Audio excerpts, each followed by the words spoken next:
Hi, welcome back guys. This is your friend, Parallel Deku. Back with another fanfiction. This is the series of What If Deku Became the Vigilante Tsuki? Now before starting, please give this video a like. And subscribe to the channel if you want more videos like this. Now let's get into the fanfic. 7 years ago, Izuku jolted awake at the sound of banging on his bedroom door. His mother, Inko, called for him to hurry up, expressing her frustration. Izuku, always obedient, climbed out of bed and opened the door, only to have his mother grasp his wrist tightly, urging him to hurry or risk being late for school. As she pushed him out the door, he felt a slight sting on his skin.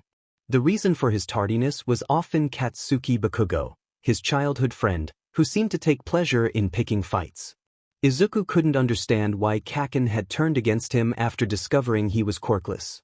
Did lacking a quirk truly make him inferior? As he walked down the driveway towards school, Izuku rubbed his wrist, reflecting on how this was not the ideal start to his 8th birthday. The school was quite a distance away, and since his mother refused to pay for train fare, he had to walk. Today, he decided to take a different route, hoping it would lead him there faster. On his way, he passed a playground where Kaken was bullying another child. Izuku wondered what the poor kid had done to deserve Kaken's wrath. After Kaken had revealed Izuku's quirklessness to everyone at school, he had become an outcast. His father had left before he turned 2, and his mother blamed him for that abandonment, believing he had failed to meet her expectations of becoming a hero. Izuku took a wrong turn and found himself walking down a deserted backroad lined with abandoned storage warehouses. Curiosity got the better of him, and he decided to explore. Most of the warehouses were in decent condition, though overgrown with weeds and mold. One warehouse stood out. It was surprisingly well kept and free of mold. Izuku's imagination ran wild with ideas of how he could transform the space into a cozy hideout with blankets, pillows, and maybe even a mini fridge. Suddenly, he remembered he was supposed to be at school and panicked at the thought of his mother's reaction to his tardiness. He dashed out of the warehouse and sprinted the rest of the way to school, arriving 20 minutes late, which would surely result in a call home. Throughout the day, Izuku dreaded facing his mother. He had been late before, and the consequences were never pleasant. If he was lucky, he might escape with just a chore or no dinner, but often he faced harsher punishments. After class, Kaken approached Izuku and snatched his hero notebook, flipping through its pages while dodging Izuku's attempts to retrieve it. With a mocking laugh, Kaken tossed the notebook out the window, taunting Izuku about his dreams of becoming a hero without a quirk. Izuku spent the next 20 minutes searching for his notebook after Kaken and his friends left. Though muddy and torn, it was still legible. As he began his walk home, his thoughts turned dark. Perhaps jumping would show Kaken that he was serious. After all, no one would miss him. Suddenly, a mass of sludge emerged from a sewer drain, interrupting his thoughts. The villain gurgled menacingly, claiming Izuku would make a perfect disguise. Izuku screamed and tried to escape, but the thick sludge enveloped him, making it hard to breathe. The villain assured him that surrendering would make it easier for both of them. Just as Izuku felt himself slipping away, the grip loosened, and a powerful voice boomed, announcing the arrival of All Might.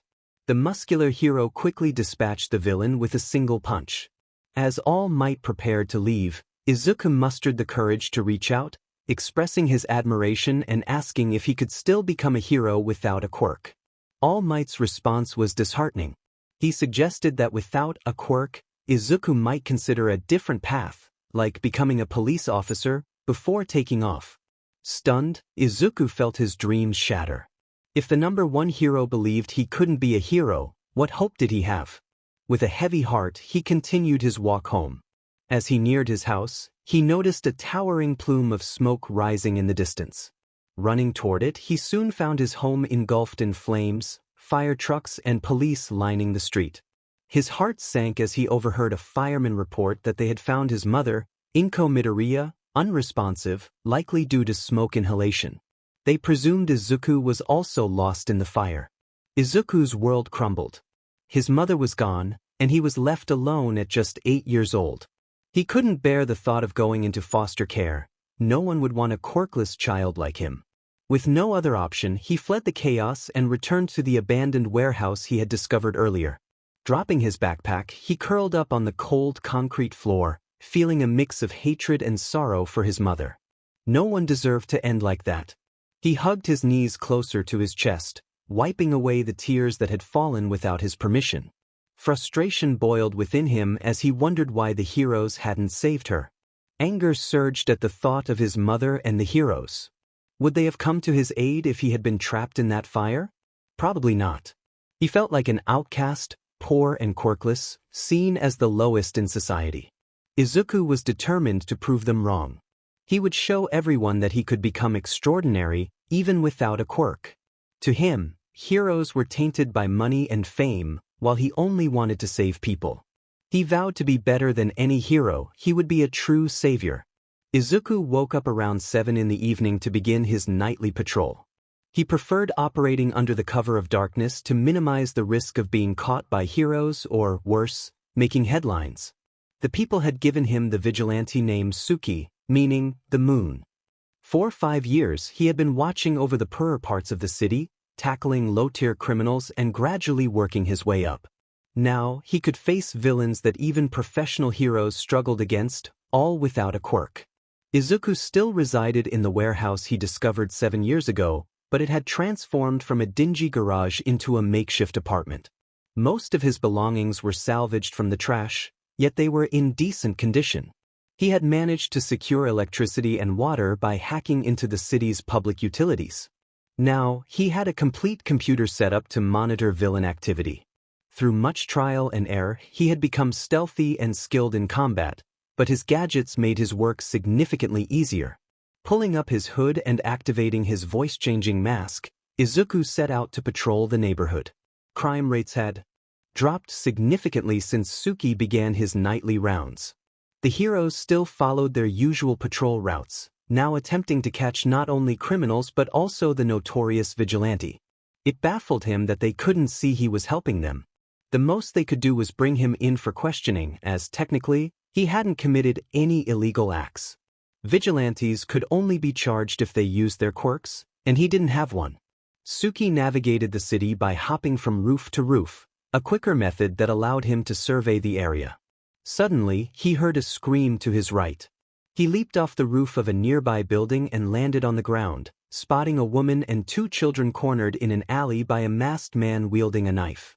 Without hesitation, he sprinted forward and delivered a sidekick to the man's ribs, sending him crashing into a pile of trash cans. Tsuki quickly ushered the woman and children out of the alley before turning to face the criminal. Challenging the man, Tsuki growled, his voice deepened by the mask. The man charged at him, revealing 3 knives held between his fingers. Unsure of the man's quirk, Tsuki remained cautious. The armed man swiped at him, but Tsuki easily dodged the attack. Taunting the man, he remarked on his slow movements. With a swift sweep of his leg, he knocked the man to the ground, watching as the knives flew from his grasp. The man quickly regained his footing and summoned the knives back to his hand, revealing a magnetism quirk. Fortunately, Tsuki's gear was made of aluminum alloy, so he didn't have to worry about the man stealing anything. Charging at the man again, Tsuki dodged another slash aimed at his face and landed a punch in the man's gut. The villain doubled over, and Tsuki struck him in the temple, rendering him unconscious. Feeling satisfied, Tsuki tied the man to a streetlight and alerted the police of his location before disappearing into the night. Back on the rooftops, he continued his patrol, ensuring the woman and children made it home safely. After about half an hour without incident, he decided to take a short break, waiting for the evening's villain rush to begin. Around 10 o'clock, Tsuki resumed his patrol, expecting to encounter more high-ranking villains. He glided from roof to roof, scanning the alleys for trouble. Soon he spotted a beast-like figure robbing a 24-hour convenience store. Calmly, he dropped down and entered the establishment. With a playful remark about the beast's choice of snacks, Tsuki caught the creature off guard. Recognizing him, the beast's eyes widened in fear. In a panic, it dropped its loot and attempted to flee, but Tsuki swiftly knocked it out with a single punch. The beast transformed back into its natural form, a skinny man with claw-like scratches covering his body. Tsuki had hoped for a more challenging fight. Grateful, the store manager bowed and offered to repay Tsuki. He declined, stating that taking down criminals was reward enough. After dragging the unconscious man outside and tying him to a streetlight like the last, Tsuki felt a twinge of boredom. Why was no one putting up a good fight? He alerted the police, left a note, and took off once more.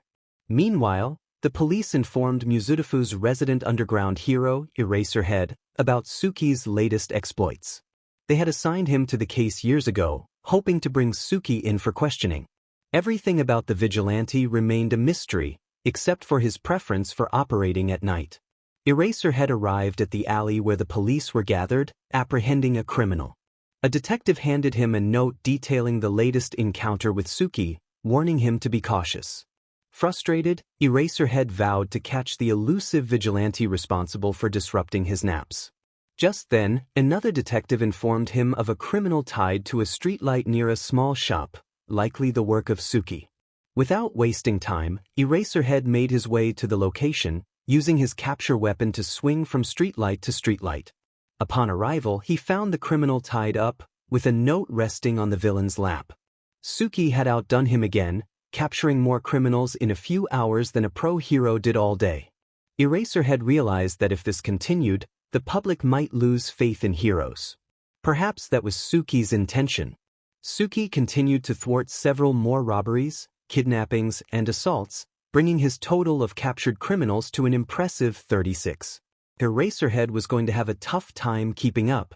At times, it was really annoying to have the hero tailing him all the time, but lately, Tsuki enjoyed the chase.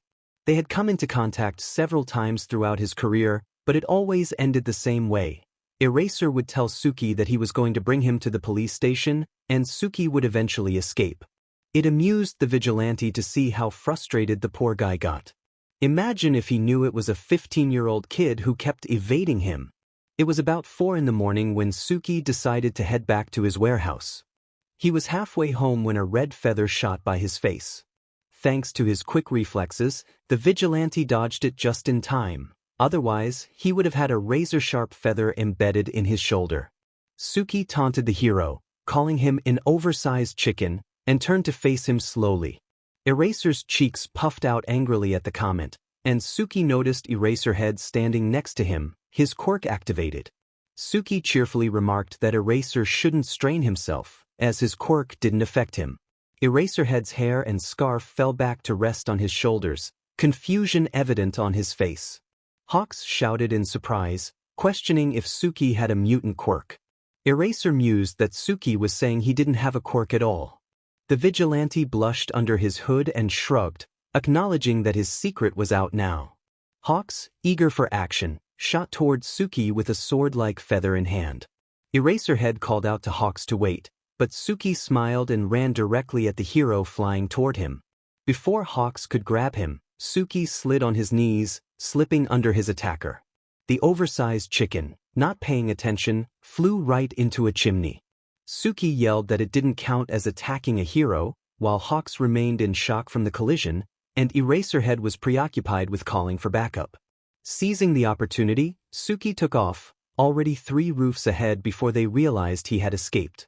Having run the streets of Mizudafu countless times, Tsuki knew the city like the back of his hand. He had even created some secret passageways here and there.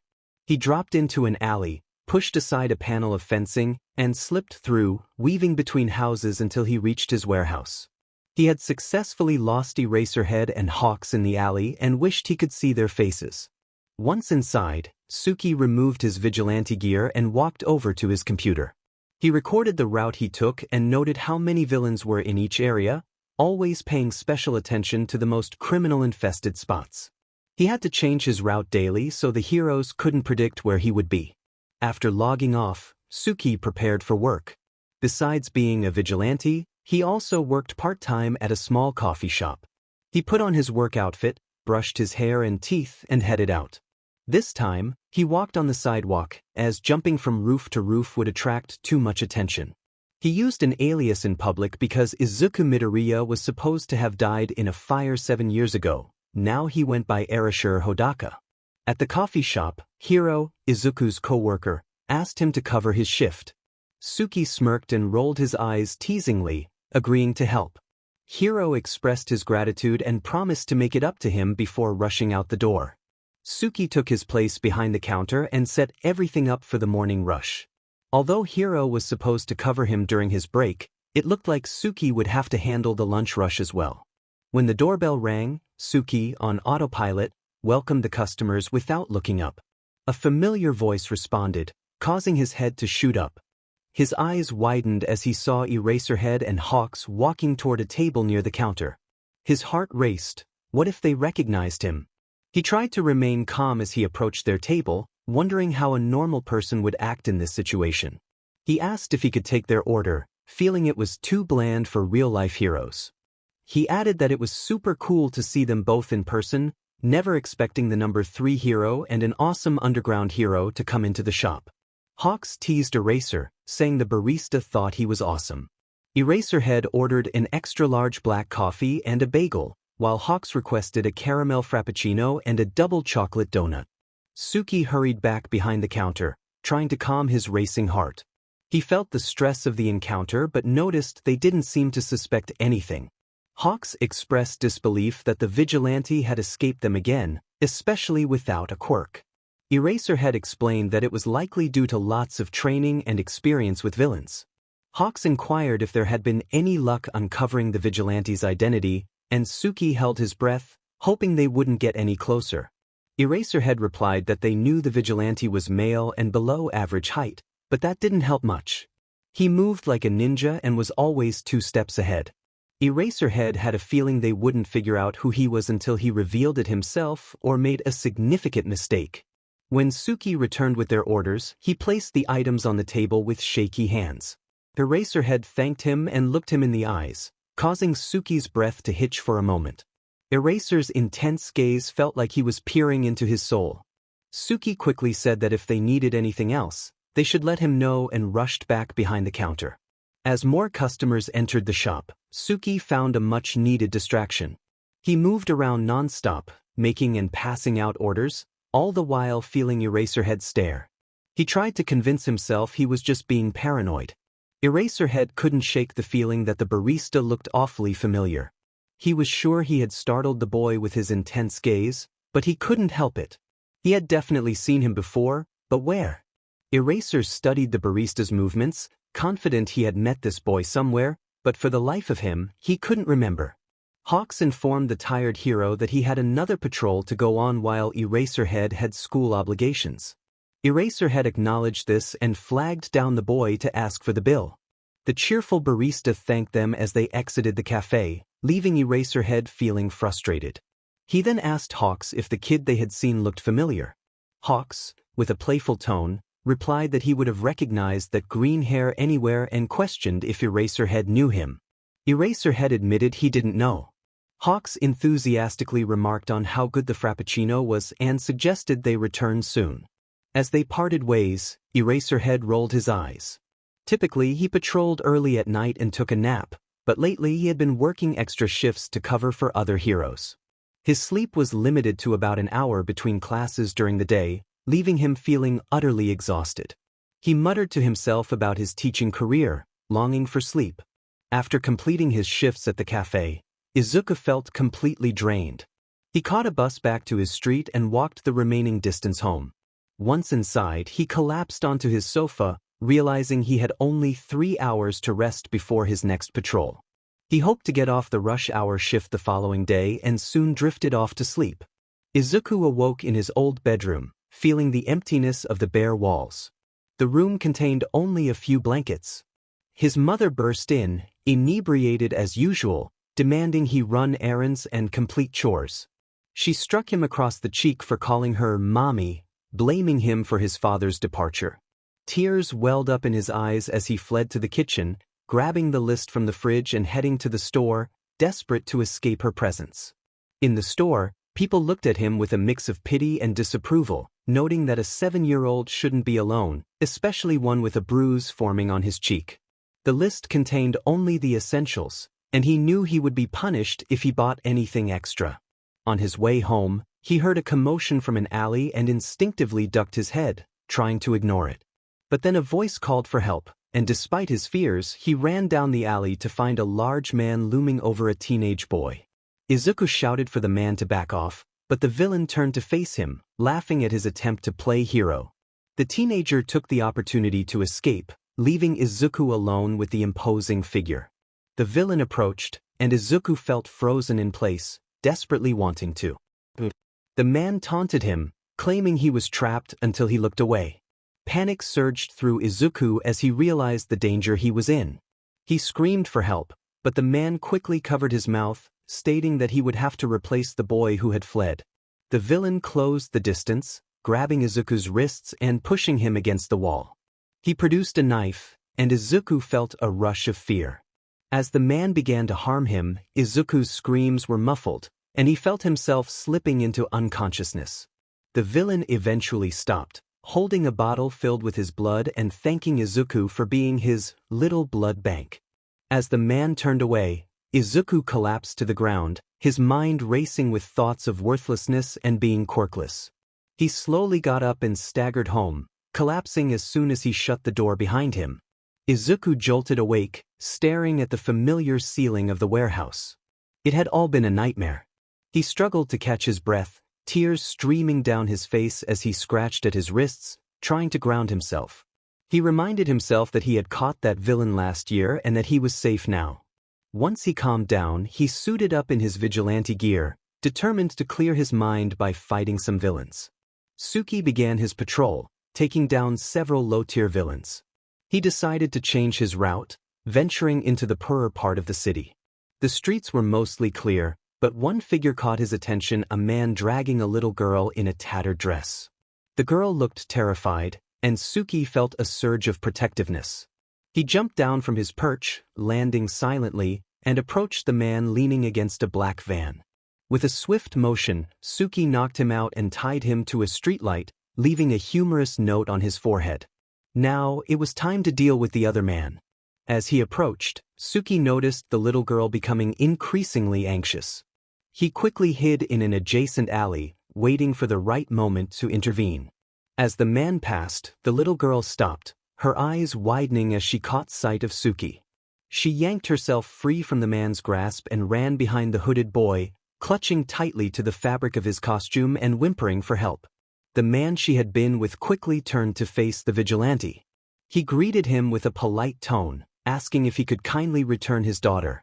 Tsuki felt the girl behind him trembling. The vigilante responded, suggesting that if the situation was as it appeared, the buyer was already incapacitated and awaiting the police. He advised the man to cut his losses and leave. Furious, the man threatened to take her back immediately, but Tsuki swiftly struck one of his pressure points, causing him to collapse. Why did villains always feel the need to talk so much? He secured the man to a streetlight nearby and playfully drew a silly picture on his forehead.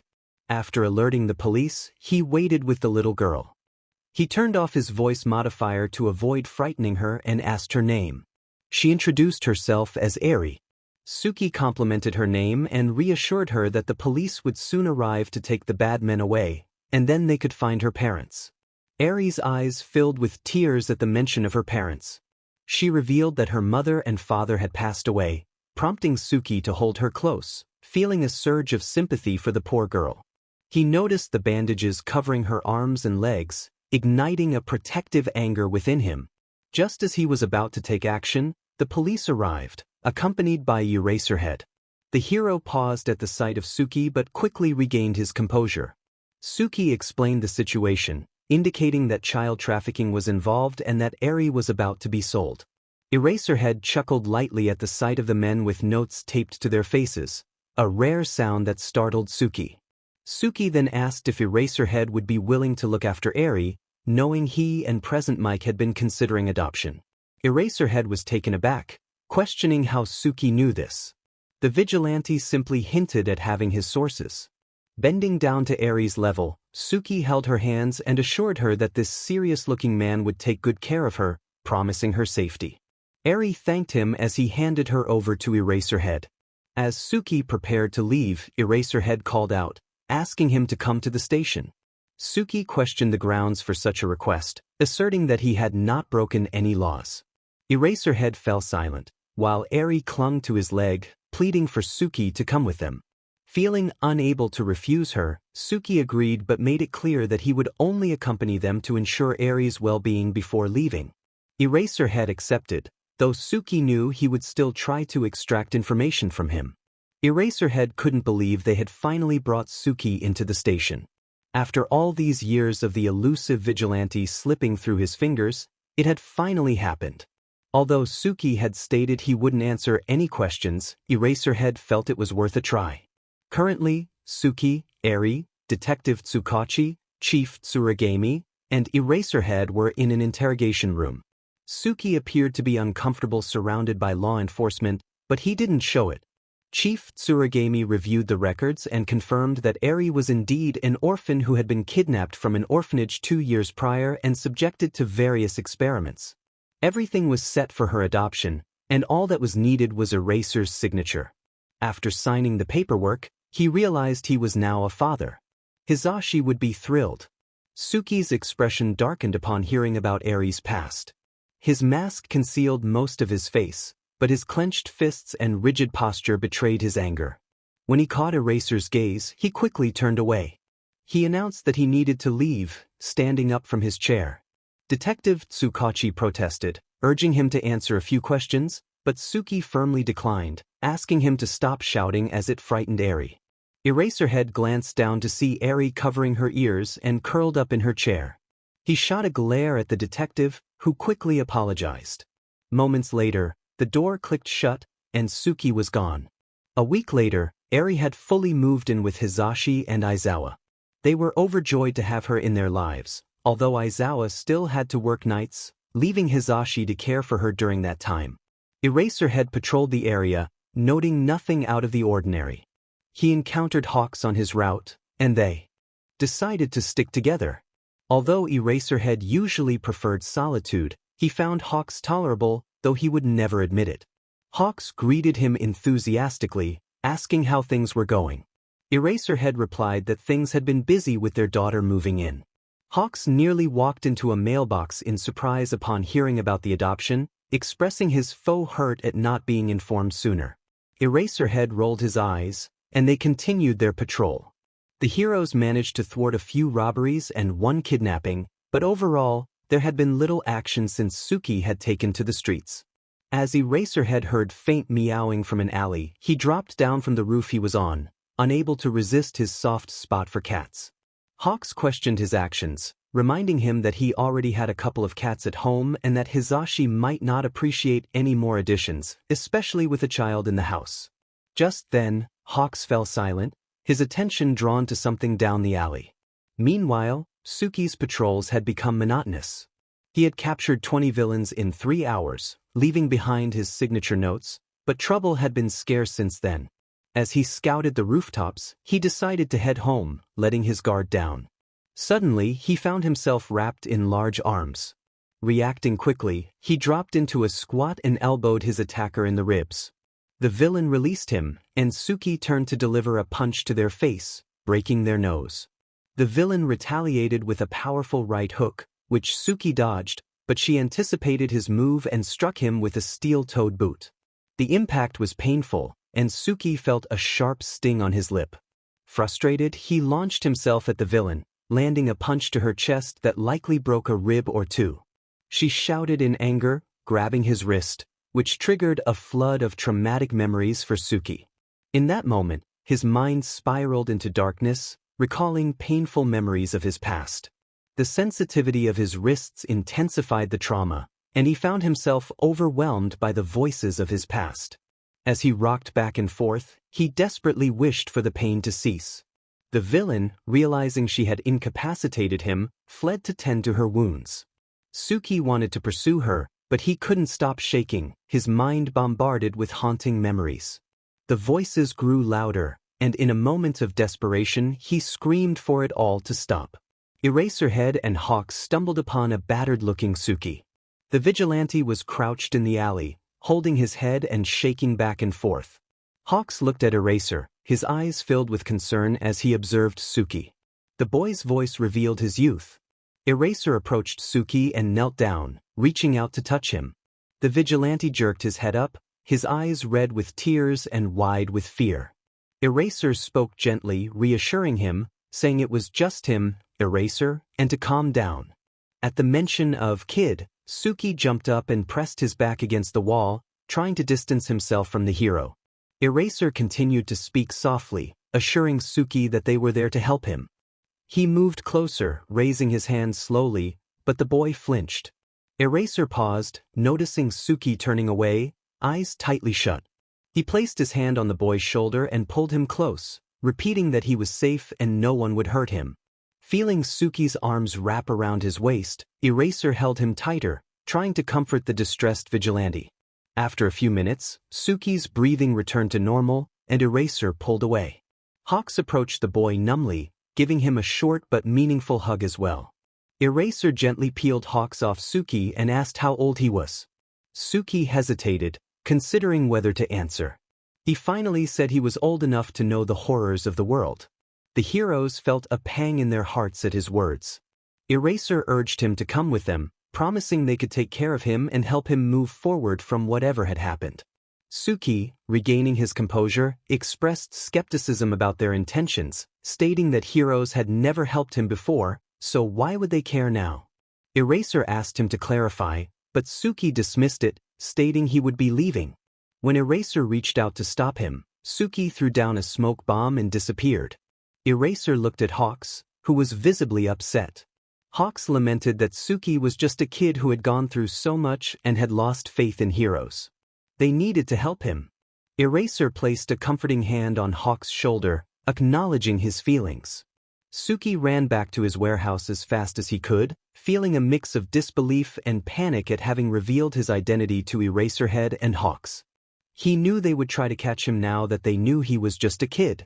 He decided he needed to lay low for a while and also build a new voice modifier. He vowed that those who had wronged him would pay. Izuku returned to the cafe, working full-time to save enough money for the parts he needed to build a new voice modifier.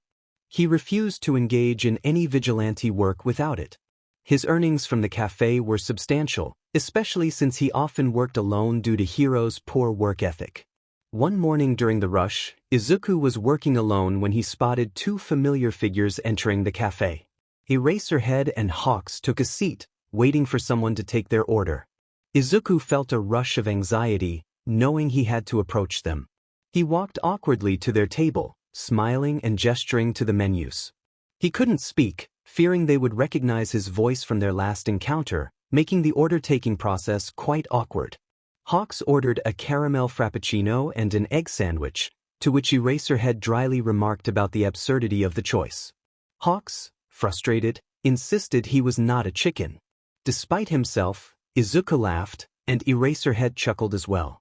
Hawks shot a glare at Eraser before glancing at Izuku, who quickly stifled his laughter and tried to maintain a neutral expression. As Eraserhead began to order, Hawks interrupted with a playful jab about his choice of coffee and bagel. Izuku smiled, nodding to indicate their order would be ready soon. He took his time preparing their drinks, hoping to avoid any further interaction. However, Hawks broke the silence, asking about Tsuki's voice. Izuku rubbed his throat and looked away, leaving Hawks to interpret his silence. Eraserhead kicked Hawks under the table, and they began to bicker, which made Izuku smile as he returned to the counter. The rest of the day passed without incident. 3 weeks later, Izuku had saved enough money for the parts to build his mask. He returned to working part-time at the cafe while focusing on his gadget. He hoped Eraserhead and Hawks had forgotten about their previous encounter, but deep down he knew they probably hadn't. It had been 3 weeks since anyone had seen Tsuki, and Aizawa was starting to worry. Eraser and Hawks began their patrols early for the 5th time that week, searching for the missing kid. Tsuki seemed to have vanished completely. The absence of Tsuki was felt beyond the heroes. Numerous villains had begun to roam the streets since his disappearance, and the media was quick to blame the heroes for it. Aizawa wished he could pinpoint the cause, as it would at least provide some clarity about Tsuki's whereabouts. That night, Eraserhead and Hawks apprehended more villains than they had in the past few months combined. Exhausted but determined, they continued their search for Tsuki. Suddenly, a crackle came over the emergency intercom, announcing the return of Tsuki in a familiar modified voice. Eraser and Hawks exchanged glances, their faces lighting up with relief and joy. Tsuki was back. Tsuki, the persistent vigilante, decided to hack into the city's emergency intercom to broadcast his message. This action fueled his excitement for what promised to be an exhilarating night. He had been closely monitoring the recent surge in villain activity and thought it wise to confront them all at once, ready for the challenge. He dashed out of his warehouse, utilizing a newly crafted grappling hook to swing effortlessly through the city. One by one, he took down villains, leaving behind notes for Eraserhead with the tally. By the time he encountered a large group of villains attempting to break into a jewelry shop, his count reached 36. There were at least 10 of them. With determination, the vigilante called out to them, startling one of the villains so much that they dropped the pick they were using to unlock the door. The command to scatter echoed among the group. A slightly mischievous grin spread across Tsuki's face, signaling the start of the fun. He dropped a smoke bomb and donned goggles that allowed him to see through the dark cloud. This tactic enabled him to capture 7 of the robbers. As the smoke began to clear, he charged at another while simultaneously sweeping the legs of a different one. That left just one remaining. The villain with the lockpick stared at Tsuki in disbelief. The vigilante approached him with a confident smirk. Suddenly, the villain extended his arm, and a wave of dizziness washed over Tsuki. The villain took advantage of this moment and fled in the opposite direction. It must have been his quirk. Everything around Tsuki began to spin as he struggled to maintain his balance, using the wall for support as he stumbled back toward his warehouse. In his disoriented state, he was unaware that he was being followed. Meanwhile, Hawks and Eraserhead had been working together for several hours, successfully capturing about 15 villains. It had been quiet for a while, prompting Eraser to suggest that Hawks fly above the city to scout for trouble. Hawks suspected that Eraser wanted him to locate Tsuki, a mission he was also eager to undertake. The winged hero felt a connection with the young vigilante, especially after witnessing Tsuki's panic attack earlier. Lost in thought, Hawks suddenly spotted a group of 10 villains attempting to break into a jewelry store. Just as he was about to swoop down, he saw the familiar green vigilante engage them. The smoke from Tsuki's smoke bomb obscured the scene momentarily. As the smoke began to dissipate, Hawks was impressed to see 7 of the robbers on the ground, tied up. Tsuki then managed to take down 2 more in swift succession, leaving just 1 remaining. Hawks expected Tsuki to easily handle the last villain, but was taken aback when Tsuki staggered backward, allowing the villain to escape. Concerned, Hawks decided to prioritize Tsuki's well-being over pursuing the fleeing villain. He watched as Tsuki walked down the street, leaning heavily against the wall for support. Although capturing the vigilante would be easy in this state, Hawks was more interested in discovering where he was headed. He may have been part hawk, but he certainly didn't have a bird brain. Following Tsuki, Hawks trailed him to what appeared to be an abandoned warehouse district. The young vigilante entered a small warehouse at the back of the collection of buildings. Hawks swooped down and peered through the windows lining the top of the warehouse. It quickly dawned on him that this must be Tsuki's base of operations. Eraserhead was going to be surprised. Hawks quickly pulled out his phone to call Eraserhead, informing him of Tsuki's location and urging him to gather some professionals. They would be assisting Tsuki that night, whether the young vigilante wanted help or not. Izuku finally made it back to his warehouse, feeling a bit better knowing he was safe. The dizziness had faded somewhat, but he was still not at his best. He had really hoped to fight more. He pulled off his vigilante costume and changed into a regular t-shirt and jeans. There was no point in going back to sleep, considering he had only been awake for a few hours. He approached his computer to check the news headlines. It seemed Kakin had won the UA Sports Festival, which must have given him quite the ego boost. Suddenly, Izuku heard a crash from above, and something floated down next to him. It was a red feather. He realized he had been followed. Moments later, the door to the warehouse burst open, revealing a collection of pro heroes: Eraserhead, Present Mike, Midnight, and Cementos, with Hawks flying in through a window. Hawks commented on the place, recognizing Izuku as the kid from the cafe. Izuku backed up into a desk that held his gear, feeling a pang of regret for not being able to return to pick up his last paycheck. In a moment of panic, he grabbed a smoke bomb from behind him and threw it at the heroes. Anticipating this, Hawks used his wings to disperse the gas. Izuku had expected that, so he also released a sleeping gas similar to Midnight's. Holding his breath, he escaped through the vent beneath his desk. Present Mike fell unconscious, muttering that Izuku was getting away, and Hawks followed suit shortly after. Eraserhead was using his capture weapon to filter the gas, and Midnight seemed to have built up a tolerance. Cementos, being made of rock, was unaffected. Regardless, Izuku was out and running as far from the warehouse as he could. He knew he wouldn't be able to return there or to his job anytime soon. But all his belongings were still inside. It had taken ages to make that costume, and his brand new voice modifier was lost to him as well. He needed a plan, but more importantly he needed to shake off Eraserhead, Midnight, and Cementos. The heroes pursued him as he raced through the city, taking as many detours and turns as possible. He tried several hidden passageways, but some had been blocked off by neighbors who didn't want anyone cutting through their fenced-in backyards. Izuku decided to go with Plan B and dropped down into the sewers. When he was first starting out as a vigilante, he had memorized the sewer system for quick escapes. He had never used them until now, but he was glad he had taken the time to learn them. He was fairly certain the heroes wouldn't follow him in there, so he should be safe for the time being. As he walked through the sewers, he eventually reached his destination. Climbing up the ladder, he emerged onto the street and found himself back at his old house, a place he had hoped never to return to. The roof was gone, and the interior was severely charred, but the brick structure was still mostly stable. He made his way down into the basement, where the floor was coated in ash and most of the furniture was destroyed. He removed the blackened cushions from the couch and laid them on the ground, feeling the effects of the sleeping gas starting to creep in. The worn cushions should be fine. He had slept on worse. Eraserhead was fuming after his brief interaction with Tsuki. That kid was such a problem. He, Midnight, and Cementos headed back to the kid's place to check on Hawks and Hisashi. To their surprise, the incapacitated heroes were already up and moving around. The kid must have not wanted them to worry. As soon as they entered, Hisashi rushed over to Eraser and enveloped him in a tight hug, asking what had happened with the kid. Midnight answered for Eraserhead, saying that the kid had gotten away, proving to be quite elusive. Hawks expressed his disbelief that a quirkless kid had managed to escape from 5 pros, exclaiming how insane it was.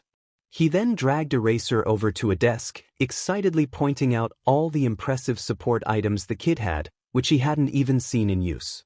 Hisashi, meanwhile, was more interested in a computer setup nearby. Upon further examination, the heroes discovered maps of all the pro heroes' patrol routes, a quirk reference database that was supposed to be government access only, a list of black market events that even they hadn't heard about, and extensive research regarding the League of Villains. This kid was something else. As they continued searching Tsuki's place, they found college-level textbooks covering subjects from math to obscure philosophy. It was clear that this kid was smart enough to breeze through high school in just 1 year. Eraserhead continued to snoop around and stumbled upon a GED along with bachelor's degrees in engineering technology, mathematics, bioinformatics, and chemistry. It was astonishing. Suddenly, he felt a tap on his shoulder. It was Midnight, holding up the kid's barista shirt, complete with the name tag still attached. The next morning, as soon as the cafe opened, Hawks and Eraserhead arrived and walked straight up to the counter. Hero, wearing a name tag, greeted them and invited them to take a seat.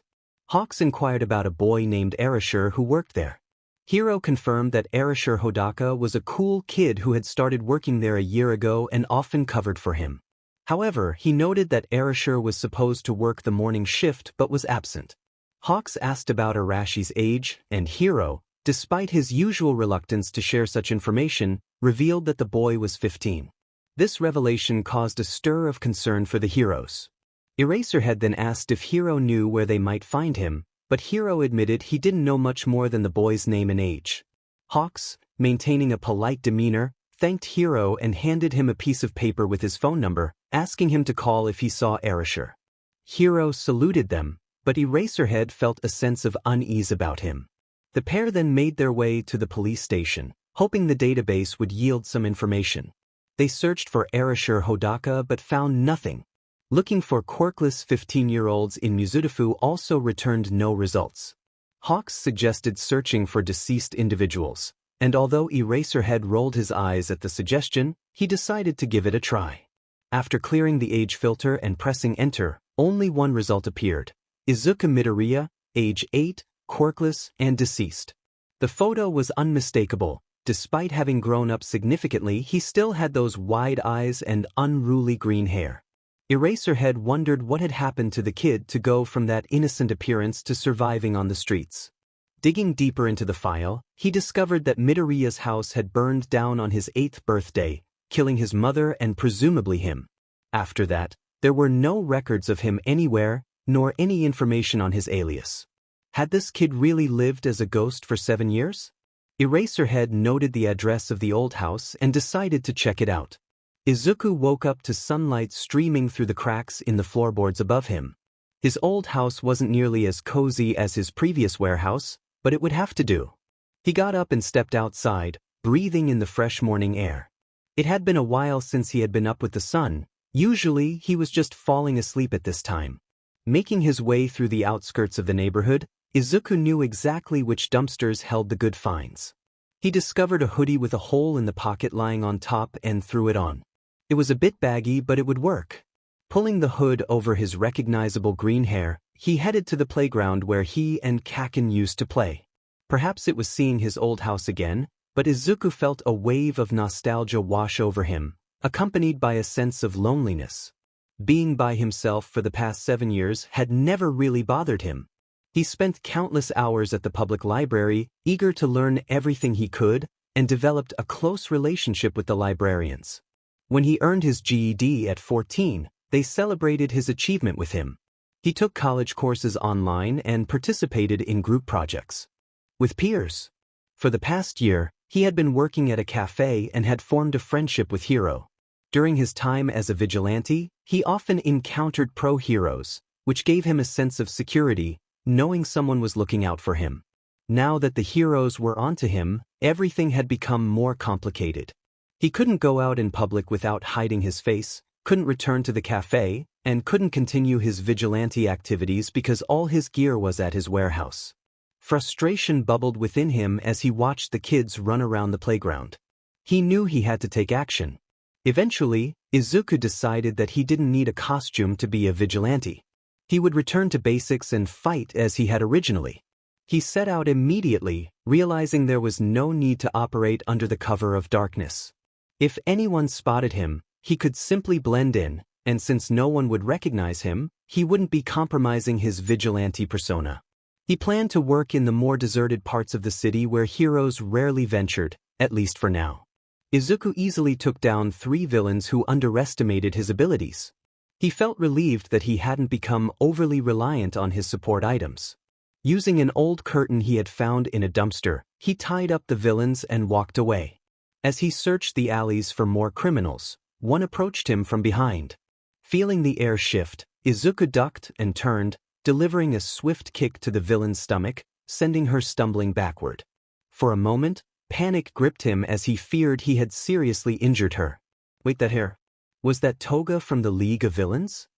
He bent down to check if she was breathing when she suddenly jolted up and slashed at him. Izuku felt a sharp pain and quickly pressed his hand against the wound. Toga got to her feet and kicked him across the face, causing him to fall hard onto his right arm. She began to revel in the situation, her laughter echoing in the alley as she collected his blood. Her voice, sweet yet unsettling, filled the air as she commented on the scent of his blood.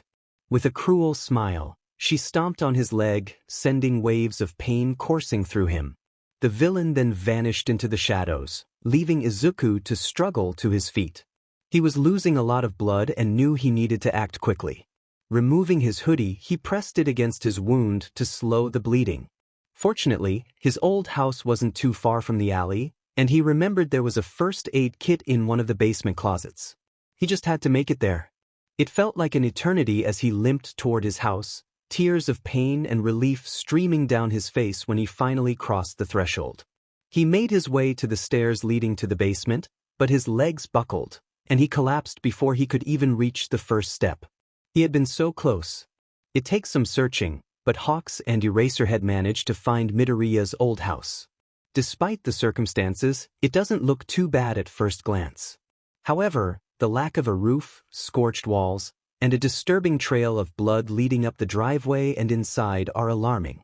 Eraserhead rushes inside, panic evident in his voice as he calls for Hawks to follow. He urges Hawks to call for an ambulance, emphasizing the need to get Midoriya to a hospital quickly. Hawks exits the room to make the call, returning shortly to report that help is on the way, along with Recovery Girl. Eraserhead gently shakes Midoriya, urging him to wake up. He lifts the boy's shirt slightly to assess the wound, causing the blood to pool around them, feeling a wave of nausea at the sight. The injury is deep and bleeding profusely. He lowers the shirt and applies pressure to the wound, encouraging Midoriya to hold on just a little longer. Midoriya weakly apologizes, blood trickling from his mouth.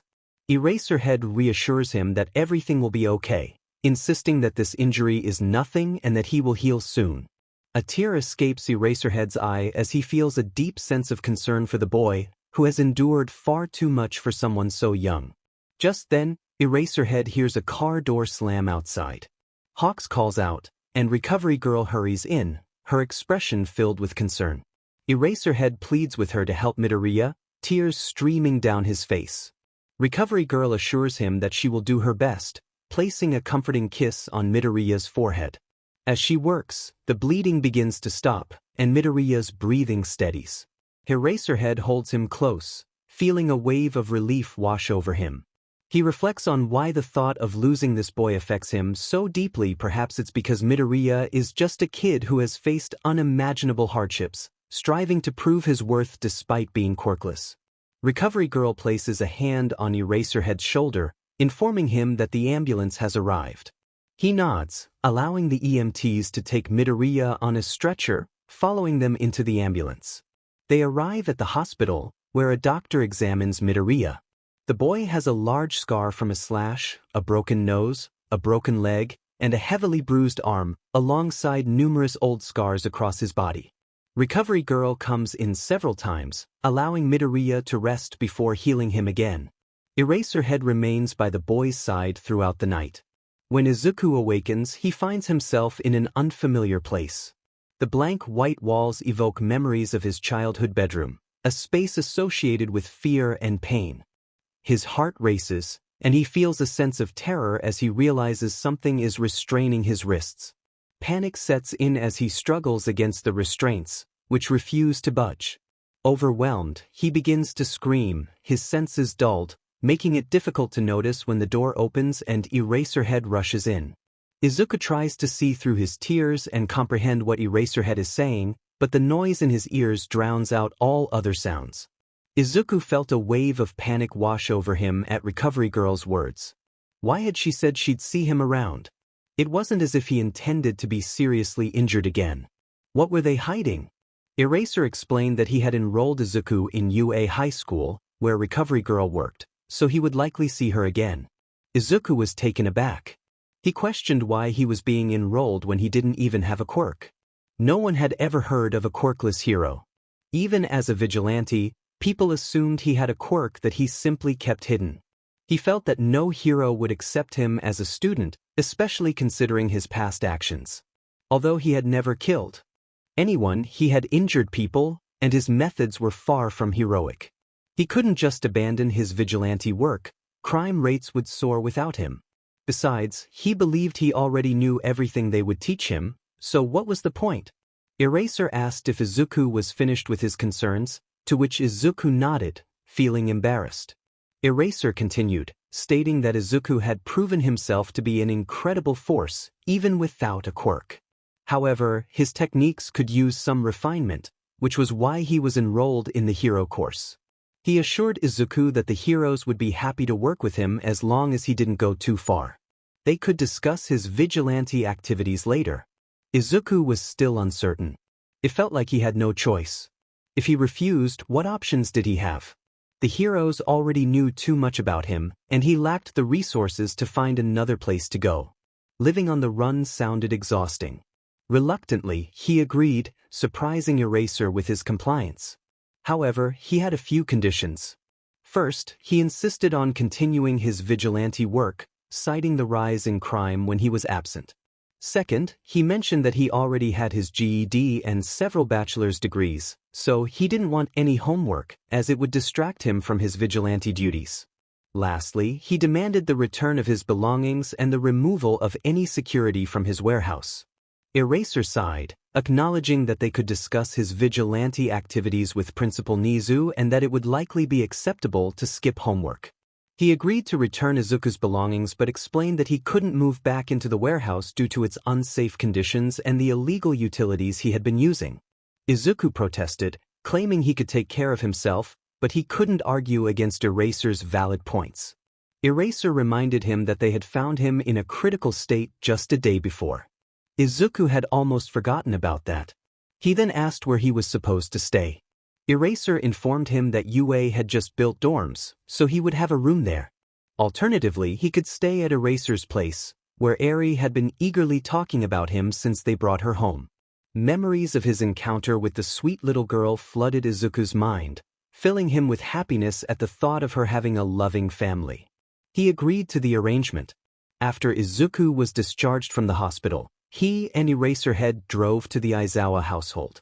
The car ride was quiet, but Izuku had a question weighing on his mind. He asked Eraserhead about what high school would be like. Eraserhead, realizing that Izuku hadn't attended a proper school in 7 years, explained that high school would be quite different from elementary school. He mentioned that classes would be more advanced, but Izuku seemed capable of handling that. He informed Izuku that he would be in a class with students his age, and since he was starting at the end of the year, his classmates would have been training their quirks all year. Eraserhead suggested that Izuku would likely be able to hold his own against them. Izuku felt a mix of apprehension and excitement at the thought of being around so many students. He had only ever been in a small cafe with a maximum of 20 people, and that had made him anxious. When Eraserhead noticed his unease, he reassured him that most people at UA were nice and that his classmates would be supportive. Izuku questioned why he was placed in a hero class when he didn't aspire to be a hero. Eraserhead explained that being a hero came with financial stability and less danger from other heroes, which might be appealing to him. When the conversation shifted back to the cafe, Eraserhead inquired about the alias Izuku had used, Erashur Hodaka. Izuku explained that it meant stormy sky, and resonated with him, symbolizing how the sky could be beautiful yet unpredictable, much like his own life. As they arrived at Aizawa's house, Eri burst out of the front door, excitedly showing her drawing of a sunset to her father. Aizawa praised her artwork and introduced her to Izuku, who was surprised to learn that Eri recognized him from their previous encounter. She joyfully exclaimed his name, recalling his voice from the day he rescued her. Izuku remembered the moment when the funny-looking mask was turned off, revealing a familiar voice. He felt a rush of warmth as Eri reached for him from Aizawa's arms. Aizawa gently handed her over, and she hugged him tightly, expressing how much she had missed him. Izuku felt a flicker of hope. Perhaps this new arrangement wouldn't be so bad after all. Suddenly, a voice called out from the front door, drawing Izuku's attention. A kid, around his age with purple hair, burst in with an urgent message about a mishap in the kitchen. Aizawa sighed, clearly exasperated, and rushed inside to handle the situation. Unsure of what to do next, Izuku walked up the driveway, Eri still cradled in his arms. The purple-haired boy eyed him curiously, asking who he was. Izuku hesitated, struggling to find the right words. The boy pressed further, questioning if Izuku didn't know his own name.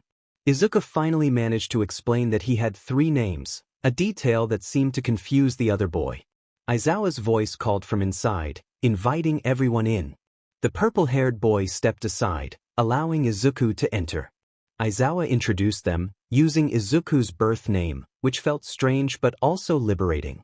Izuku greeted Hitoshi, the purple-haired boy, who grunted in response, reminding Izuku of Aizawa's demeanor. Present Mike burst into the room with his usual exuberance, prompting Aizawa to remind him about using his quirk indoors. Mike quickly recognized Izuku as the vigilante from the warehouse, and Hitoshi's expression shifted to one of recognition and acceptance. Aizawa corrected Mike, emphasizing Izuku's name rather than his vigilante title. Izuku awkwardly introduced himself to present Mike, recalling their previous encounter when he had used sleeping gas to escape. Mike insisted on being called Yamada and welcomed Izuku warmly, his loud voice filling the room despite Aizawa's efforts to keep things quieter. Aizawa explained that Izuku would be staying with them instead of at the UA dorms and asked Hitoshi to show him to the spare bedroom. Hitoshi nodded and led the way, while Izuku followed closely, taking in the new surroundings. They walked through the living area and kitchen, up the stairs, and finally arrived at a room at the end of the hallway. As Izuku stepped inside, tears welled in his eyes. He had never felt so cared for before.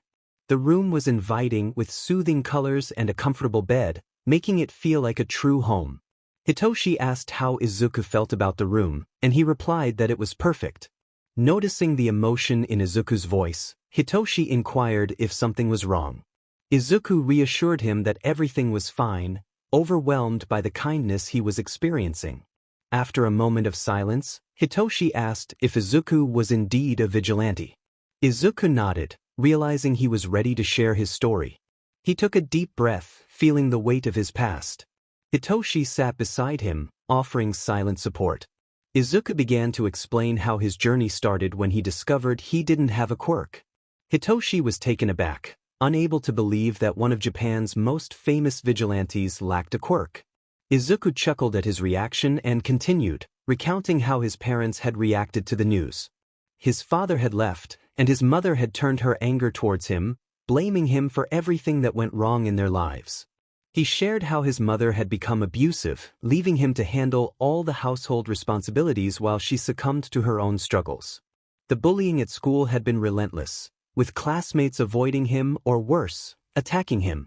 He felt invisible and worthless, a burden to society.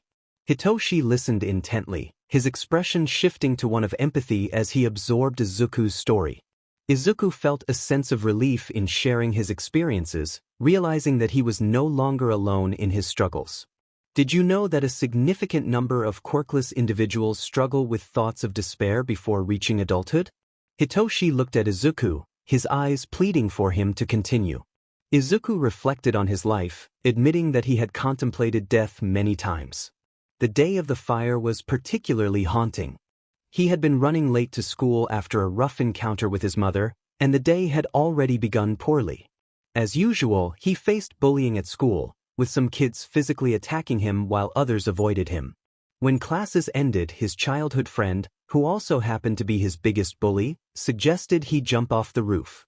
Izuku had considered it, almost turning back to find the roof access when he was suddenly attacked by a sludge villain who wanted to use him as a vessel.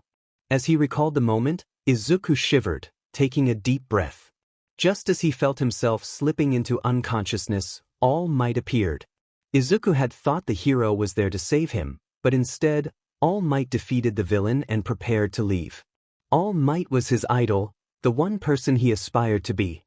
Izuku had asked if he could still be a hero without a quirk, but All Might had simply said no and vanished. Hitoshi reacted with disbelief, expressing his frustration at All Might's dismissal. Izuku managed a laugh, acknowledging the harshness of the moment. After that encounter, he felt lost, useless, and alone, questioning whether the world would be better off without him. When he returned home, he found his house engulfed in flames. The fire was both beautiful and terrifying, and he remembered wishing he had been there when it happened. He recalled hearing a fireman on the radio mistakenly declare that he and his mother were dead. But he was alive, and he wanted to avoid the foster care system, knowing that no one would want a quirkless child. So, he ran away and took refuge in an abandoned warehouse, reflecting on his life and deciding it wasn't worth living anymore. Yet he soon realized that his situation offered him a unique opportunity. He understood he could no longer be a hero, but he could become someone who saved others without the constraints of quirks, money, or fame. That day, he discovered his true path, to become a vigilante. Aizawa stood outside Midoriya's door, having unintentionally overheard the conversation. He felt a responsibility as Midoriya's new legal guardian to understand the boy's past, especially since he had opened up so much. Before Aizawa could spiral into his thoughts, Midoriya's voice called out, acknowledging his presence and inviting him in. Aizawa entered the room, leaning against the wall, and asked Hitoshi to put Eri to bed so he could speak with Midoriya.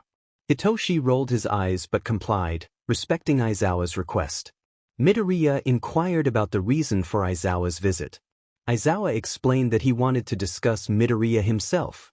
Midoriya expressed his frustration, feeling that the topic had been exhausted. Aizawa acknowledged that while Midoriya's story explained some things, it left many questions unanswered.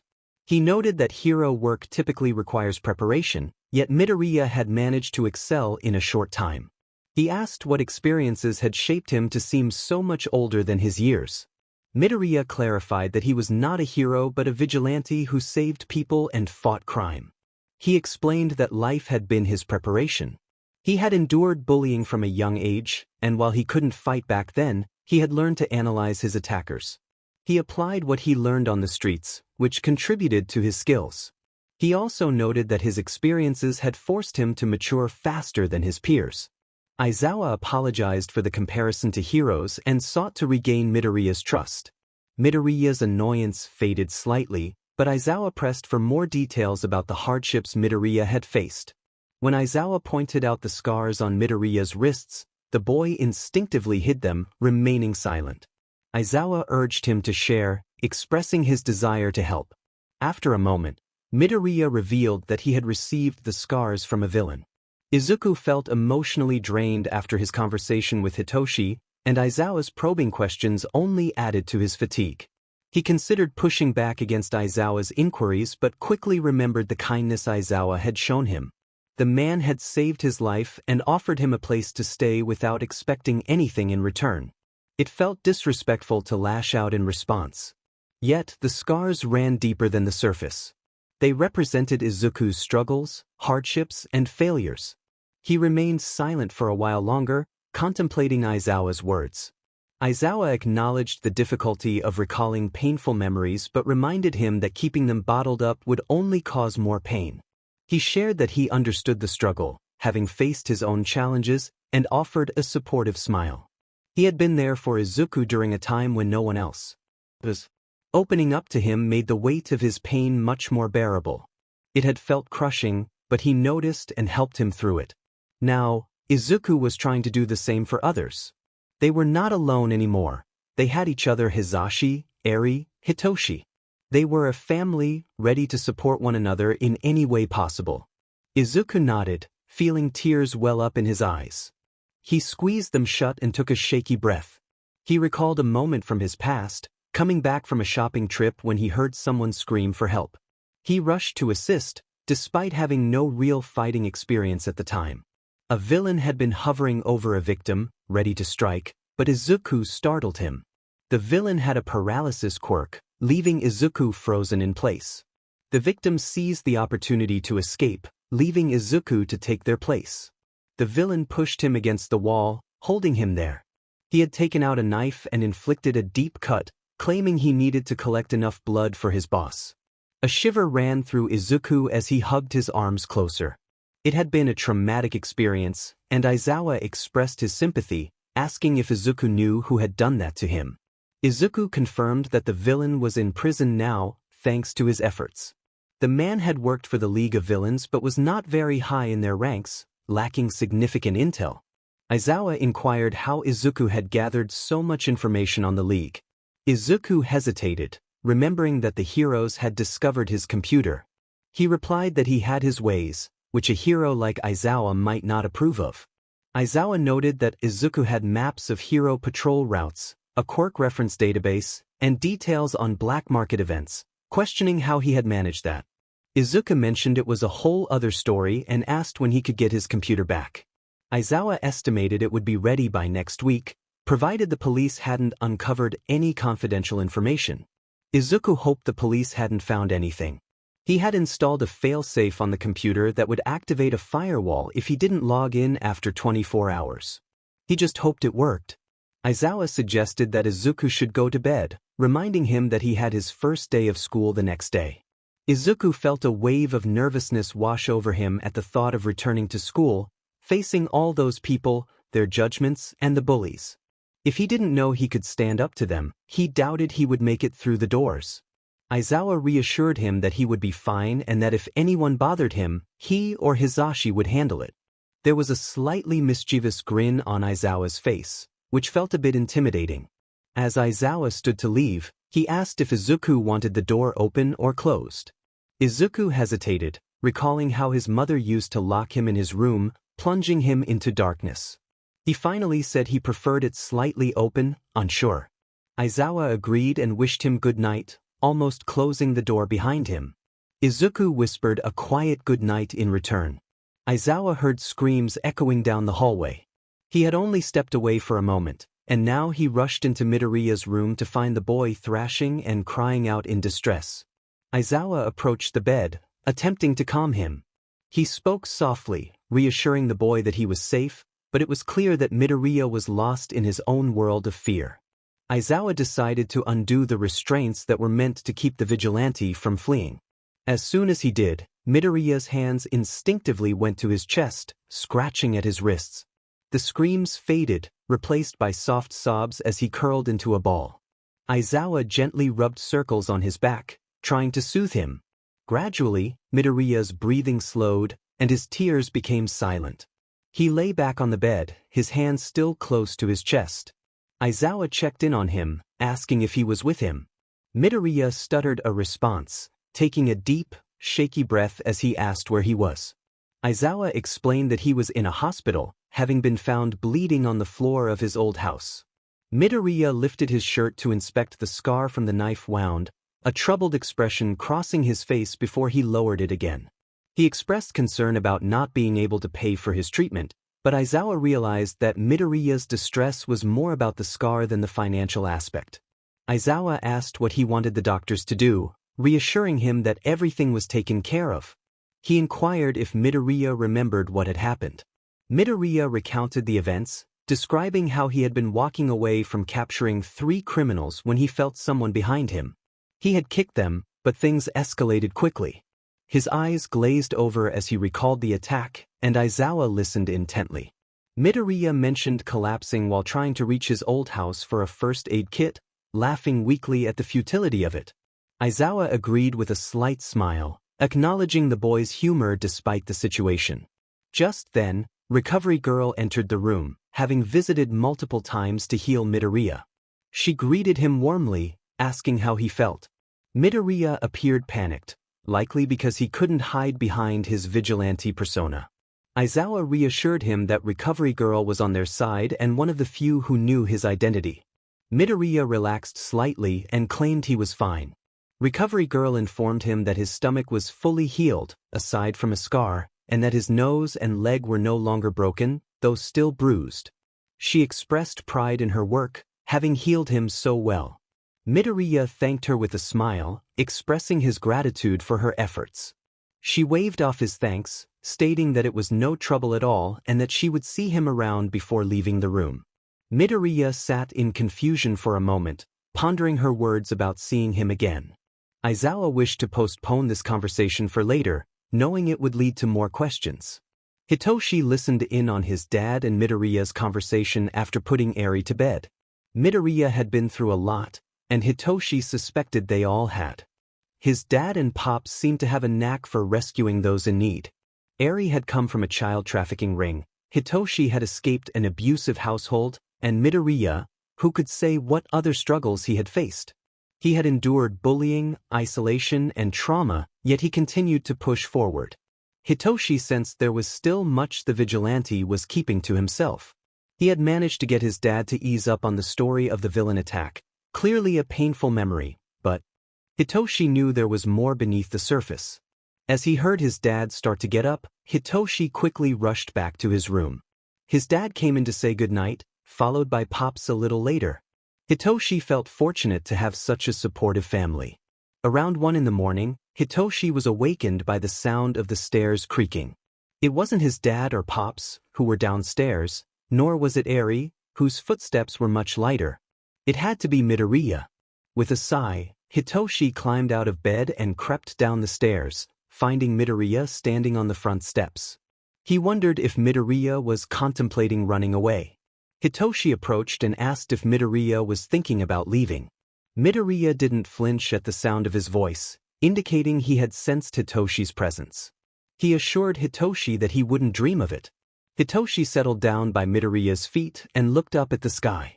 Midoriya remarked on the beauty of the night sky, and Hitoshi agreed, noting that it was a sight to behold, especially after being trapped in his old home for so long.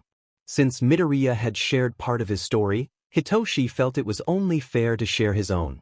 Midoriya glanced over, perhaps too shy or polite to ask for more details, prompting Hitoshi to continue. He shared that his biological parents had not been kind. They had hidden him away because of his quirk, which allowed him to take control of others' minds when they responded to him.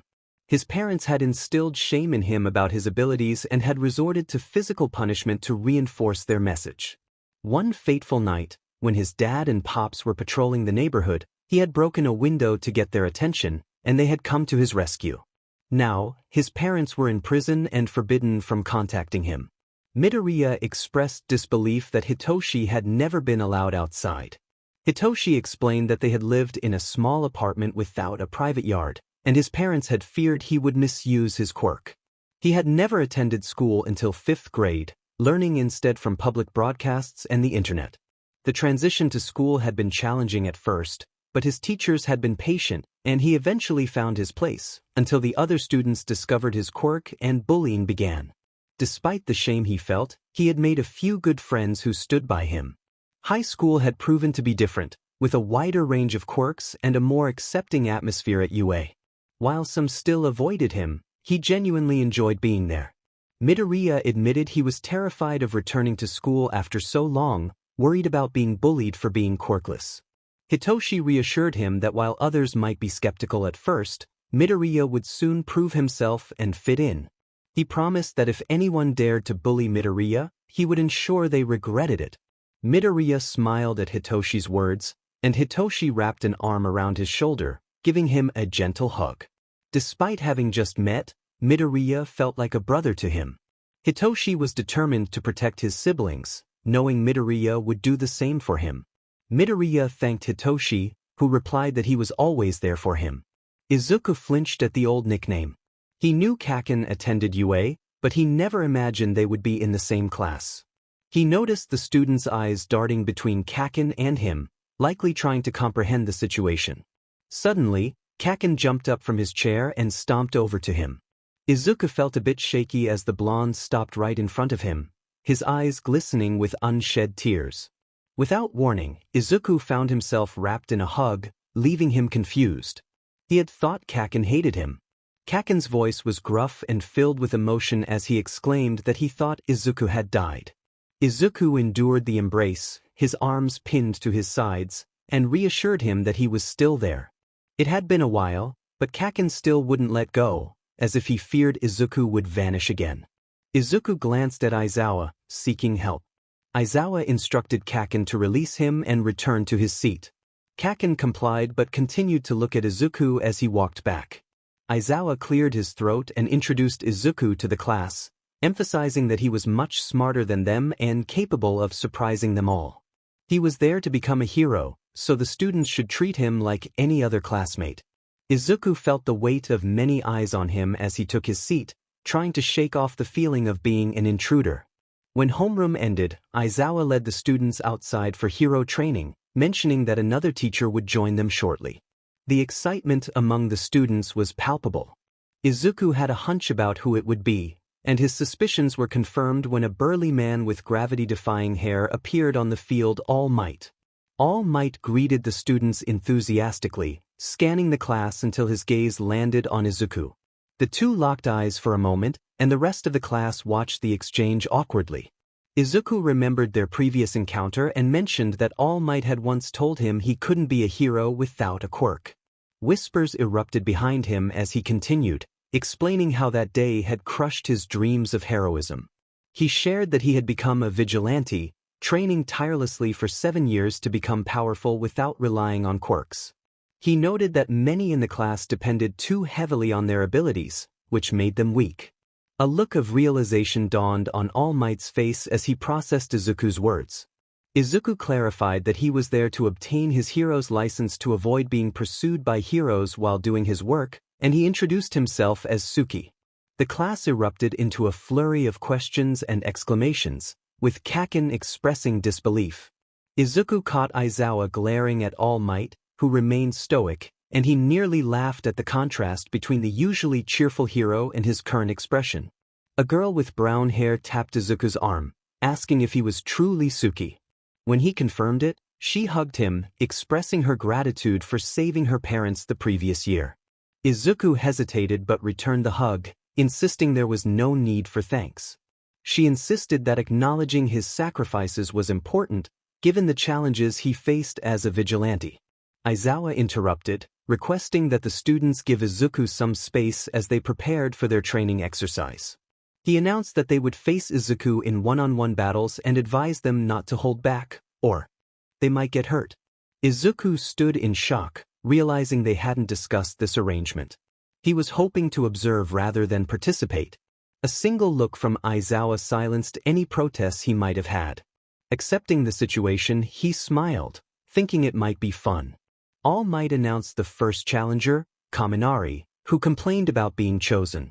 Aizawa grumbled for him to get on the field, and Kaminari complied, taking a sloppy fighting stance while Izuku sized him up. Izuku had learned to be ready for anything when battling new opponents. He needed to be observant and cautious, as the stakes were high. He noticed electricity flickering around Kaminari's arms, which illuminated him and made his hair stand on end. Izuku recognized that Kaminari had made a critical mistake by revealing his quirk too early. By showcasing his abilities, he had lost the element of surprise. Izuku smiled at him, and he could see Kaminari's confidence waver. He shakes off the previous encounter and charges at Izuku. Another mistake. A direct charge reveals his intentions, making his movements predictable and easy to counter. Izuku begins to question Aizawa's teaching methods. Izuku tracks Kaminari's movements. The blonde is about to reach him when Izuku jumps straight up, Kaminari continuing to run below him. Since Kaminari possesses an electrification quirk, Izuku knows he can't touch him. However, quirks like that typically have limits based on stamina. Finishing the fight should be straightforward for Izuku, especially since Kaminari has rushed in without any strategy.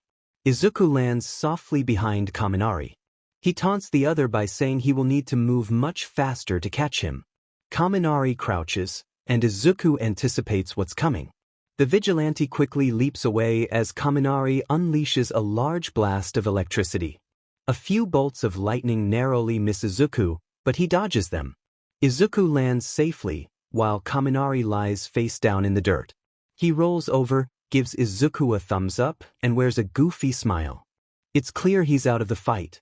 Aizawa announces that Midoriya wins and the next competitor is Hagakure, which promises to be interesting. Izuku senses a presence beside him. She's invisible. Aizawa is right. This will indeed be intriguing. The match begins. Izuku closes his eyes, feeling the air shift to his left. He dodges what he believes is a jab aimed at his stomach. The vigilante kicks out his leg, feeling a body trip over it. Just as he prepares to pin Hagakure down, he loses track of her. Izuku jumps back up, eyes still closed, and expands his senses. He catches a hint of lilac-scented perfume and dives in that direction. Izuku's arms wrap around Hagakure, and they tumble to the ground. Her limbs flail, making it difficult for Izuku to catch them without sight. He loses his balance, and Hagakure manages to kick him over her. He lands hard on his back. A dark smile spreads across Izuku's face. It's on. Izuku rolls backward to his feet and assumes a fighting stance. He struggles to locate the invisible girl as he did before. Opening his eyes, he notices the dust still floating in the air from their earlier tussle. A faint outline emerges through the cloud of dirt. Izuku runs to the figure's left, feigning ignorance of her location. When her guard drops, he executes a spinning back kick, landing it squarely in Hagakure's stomach. She falls, and the vigilante pins her to the ground. The winner is declared as Midoriya. Izuku continues to face each student, identifying distinct weaknesses in every one of them. He exploits Aoyama's lack of stamina and hand-to-hand combat skills. Mina fails to use her acid strategically, opting for a straightforward approach. Azui takes too long to react, overthinking her moves instead of acting instinctively. Ida lacks agility, making him easy to dodge and close in on. Uraraka's lack of confidence and risk-taking, combined with the open dirt arena, hinder her quirk. Ojiro, while a skilled martial artist, overlooks the fact that he has arms and legs to strike with in addition to his tail. Kirishima puts everything into each strike, leading to rapid fatigue. Koda is too anxious to devise a plan after witnessing Izuku take down his classmates. Sato exhausts his quirk quickly by insisting on ending fights with all his power. Shuji is a good fighter but takes too long to manipulate his arms, leaving him vulnerable. Jiraiya's quirk is not suited for close-range battles, and she needs to improve her hand-to-hand combat skills. Siro finds his quirk ineffective in a wide-open area, and he is too slow to catch Izuku. Tokoyami's dark shadow is weakened by the sunlight, serving only as a distraction. Mineta has poor aim and often looks away from his opponent, leaving himself exposed. Yaoyorozu takes too long to create items and quickly runs out of materials. Izuku wins every match thus far, securing 17 victories with only 2 remaining. He eagerly anticipates facing Kaken and a red and white-haired student. While observing the class, All Might can hardly believe that Midoriya is the same child he saved years ago. He reflects on his past actions with regret. Midoriya was an impressionable child with big dreams, likely told by everyone that he couldn't be a hero without a quirk.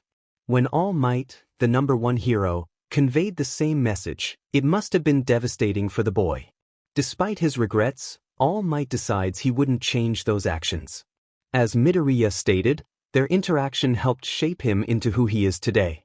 All Might acknowledges that he sounds as if he is taking credit for Midoriya's accomplishments, but he knows that Midoriya is an exceptional vigilante. Watching him battle the students, All Might realizes that the boy is truly remarkable.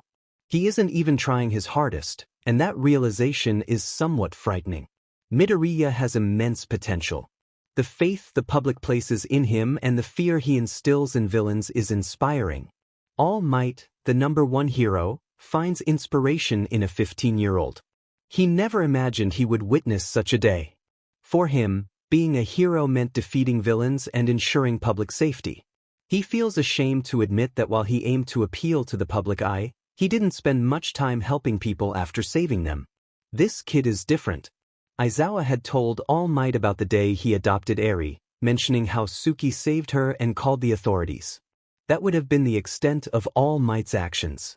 However, Midoriya not only did that but also, at great personal risk of exposing his identity, stayed with the girl. He even accompanied her to the police station simply because she asked him to, ensuring she was in good hands. Now that is what it means to be a true hero. All Might finds it hard to believe that a kid his age could be so powerful. Not only does this pose a threat to the number 1 hero's career and what he represents, but it also raises questions about how the boy became so skilled. All Might is eager to offer him a position as his sidekick, but he doubts that would be well received, especially since the boy is already seen as a pro in the public's eyes. Bakugo watches in disbelief as Deku takes down each of their classmates, one after another. The explosive boy recalls how he used to bully Deku back in grade school, when he was an easy target. How did Deku learn to fight? Bakugo knows him as the famed vigilante, Tsuki, but he wonders how he managed to achieve such prowess. Deku seems different now, filled with newfound confidence, yet he also appears closed off, as if hiding a part of himself from the world. Bakugo is determined to uncover the truth.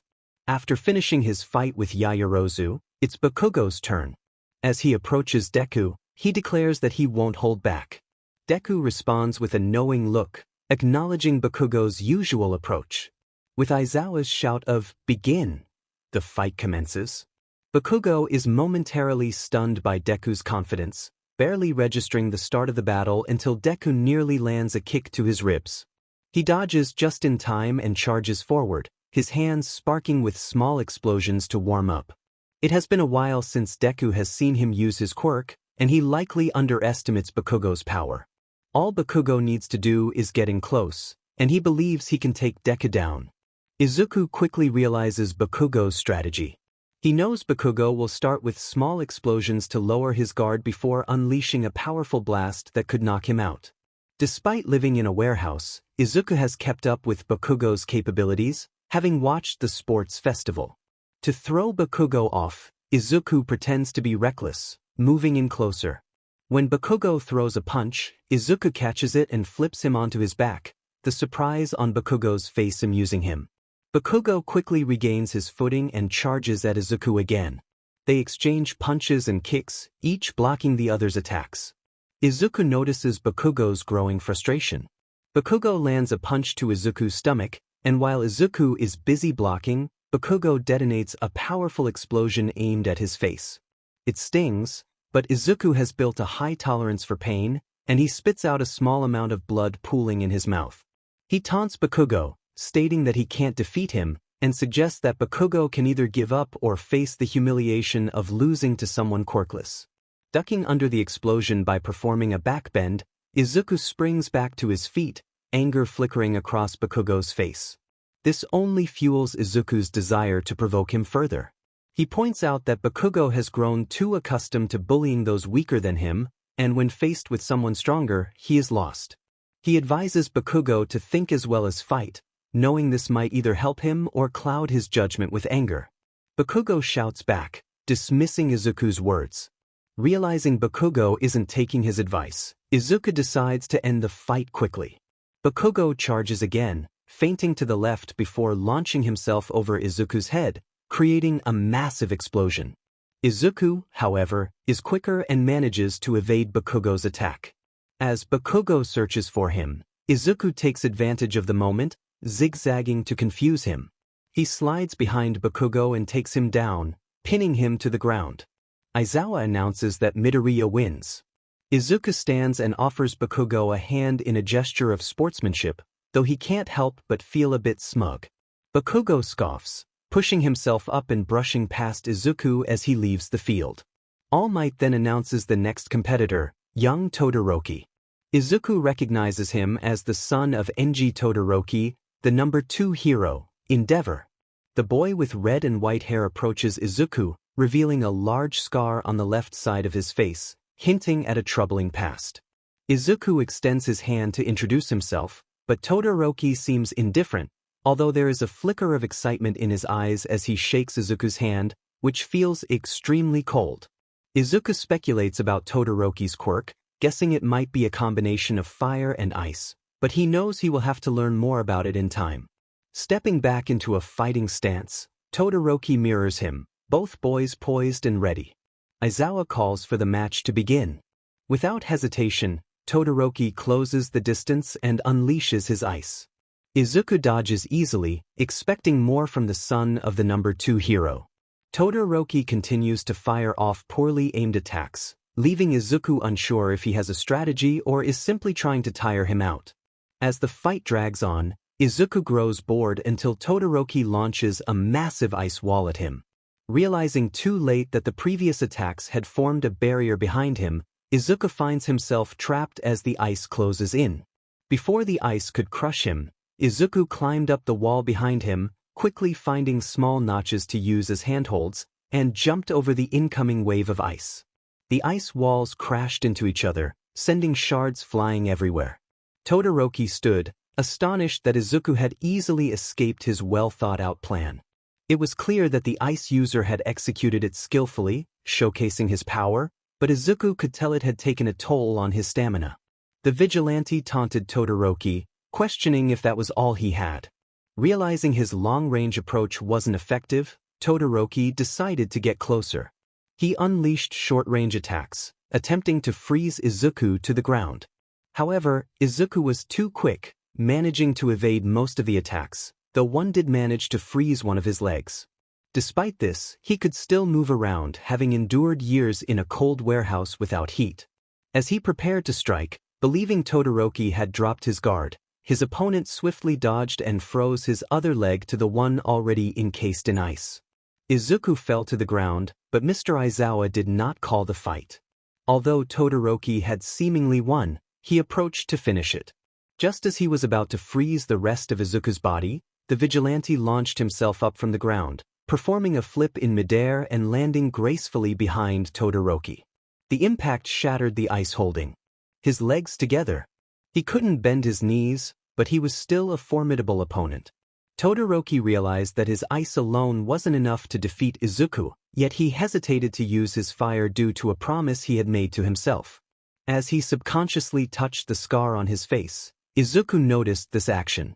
He urged Todoroki to use his fire, emphasizing that he couldn't hope to become a great hero without utilizing all of his power. Todoroki recognized the truth in Izuku's words. He was allowing his conflict with his father to hinder his progress. He wanted to surpass All Might, while Todoroki sought to prove himself stronger than his father. As anger towards his father surged within him, smoke began to curl from his palms until he was fully ablaze. In that moment, the world and its expectations faded away, leaving only Izuku and the training that would help Todoroki achieve his own goals. Slowly, Todoroki advanced, formulating a plan that integrated both his ice and fire. He observed Izuku's movements, noting his relaxed demeanor, which masked his readiness to spring into action. Todoroki unleashed a burst of flames, anticipating Izuku's reaction, and simultaneously sent a pillar of ice toward where he expected Izuku to dodge. The ice struck the vigilante square in the chest, and Todoroki winced at the sound it made. Aizawa leaped forward, calling out to Izuku, who responded with a strained but upbeat affirmation, assuring his teacher he was fine. Despite the bruised ribs, he stood up, glancing toward Todoroki, feeling a chill run down his spine. The tension in the air indicated that the fight was about to escalate, and Todoroki felt uncertain about his readiness. Izuku flashed Todoroki a bone-chilling smile, surprised that Todoroki had managed to land a solid hit. He found a strange enjoyment in the challenge. As Todoroki launched another wave of ice at him, Izuku barely managed to jump out of the way just in time. Wave after wave of ice came at him, and he struggled to catch his breath. Suddenly he noticed a shadow above him and looked up just in time to dodge a fire attack descending from above. Todoroki had cleverly used his ice quirk to gain higher ground while Izuku was distracted. The two engaged in hand-to-hand combat. Izuku had to ensure that none of Todoroki's attacks landed, as they could cause significant damage. Fortunately, he was skilled in close combat.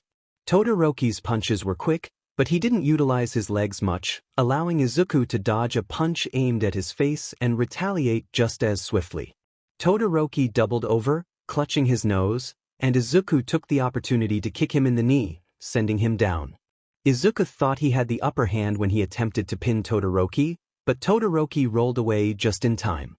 He got back on his feet, wiping the blood from his broken nose, and closed the distance between them, delivering a series of blows infused with both fire and ice.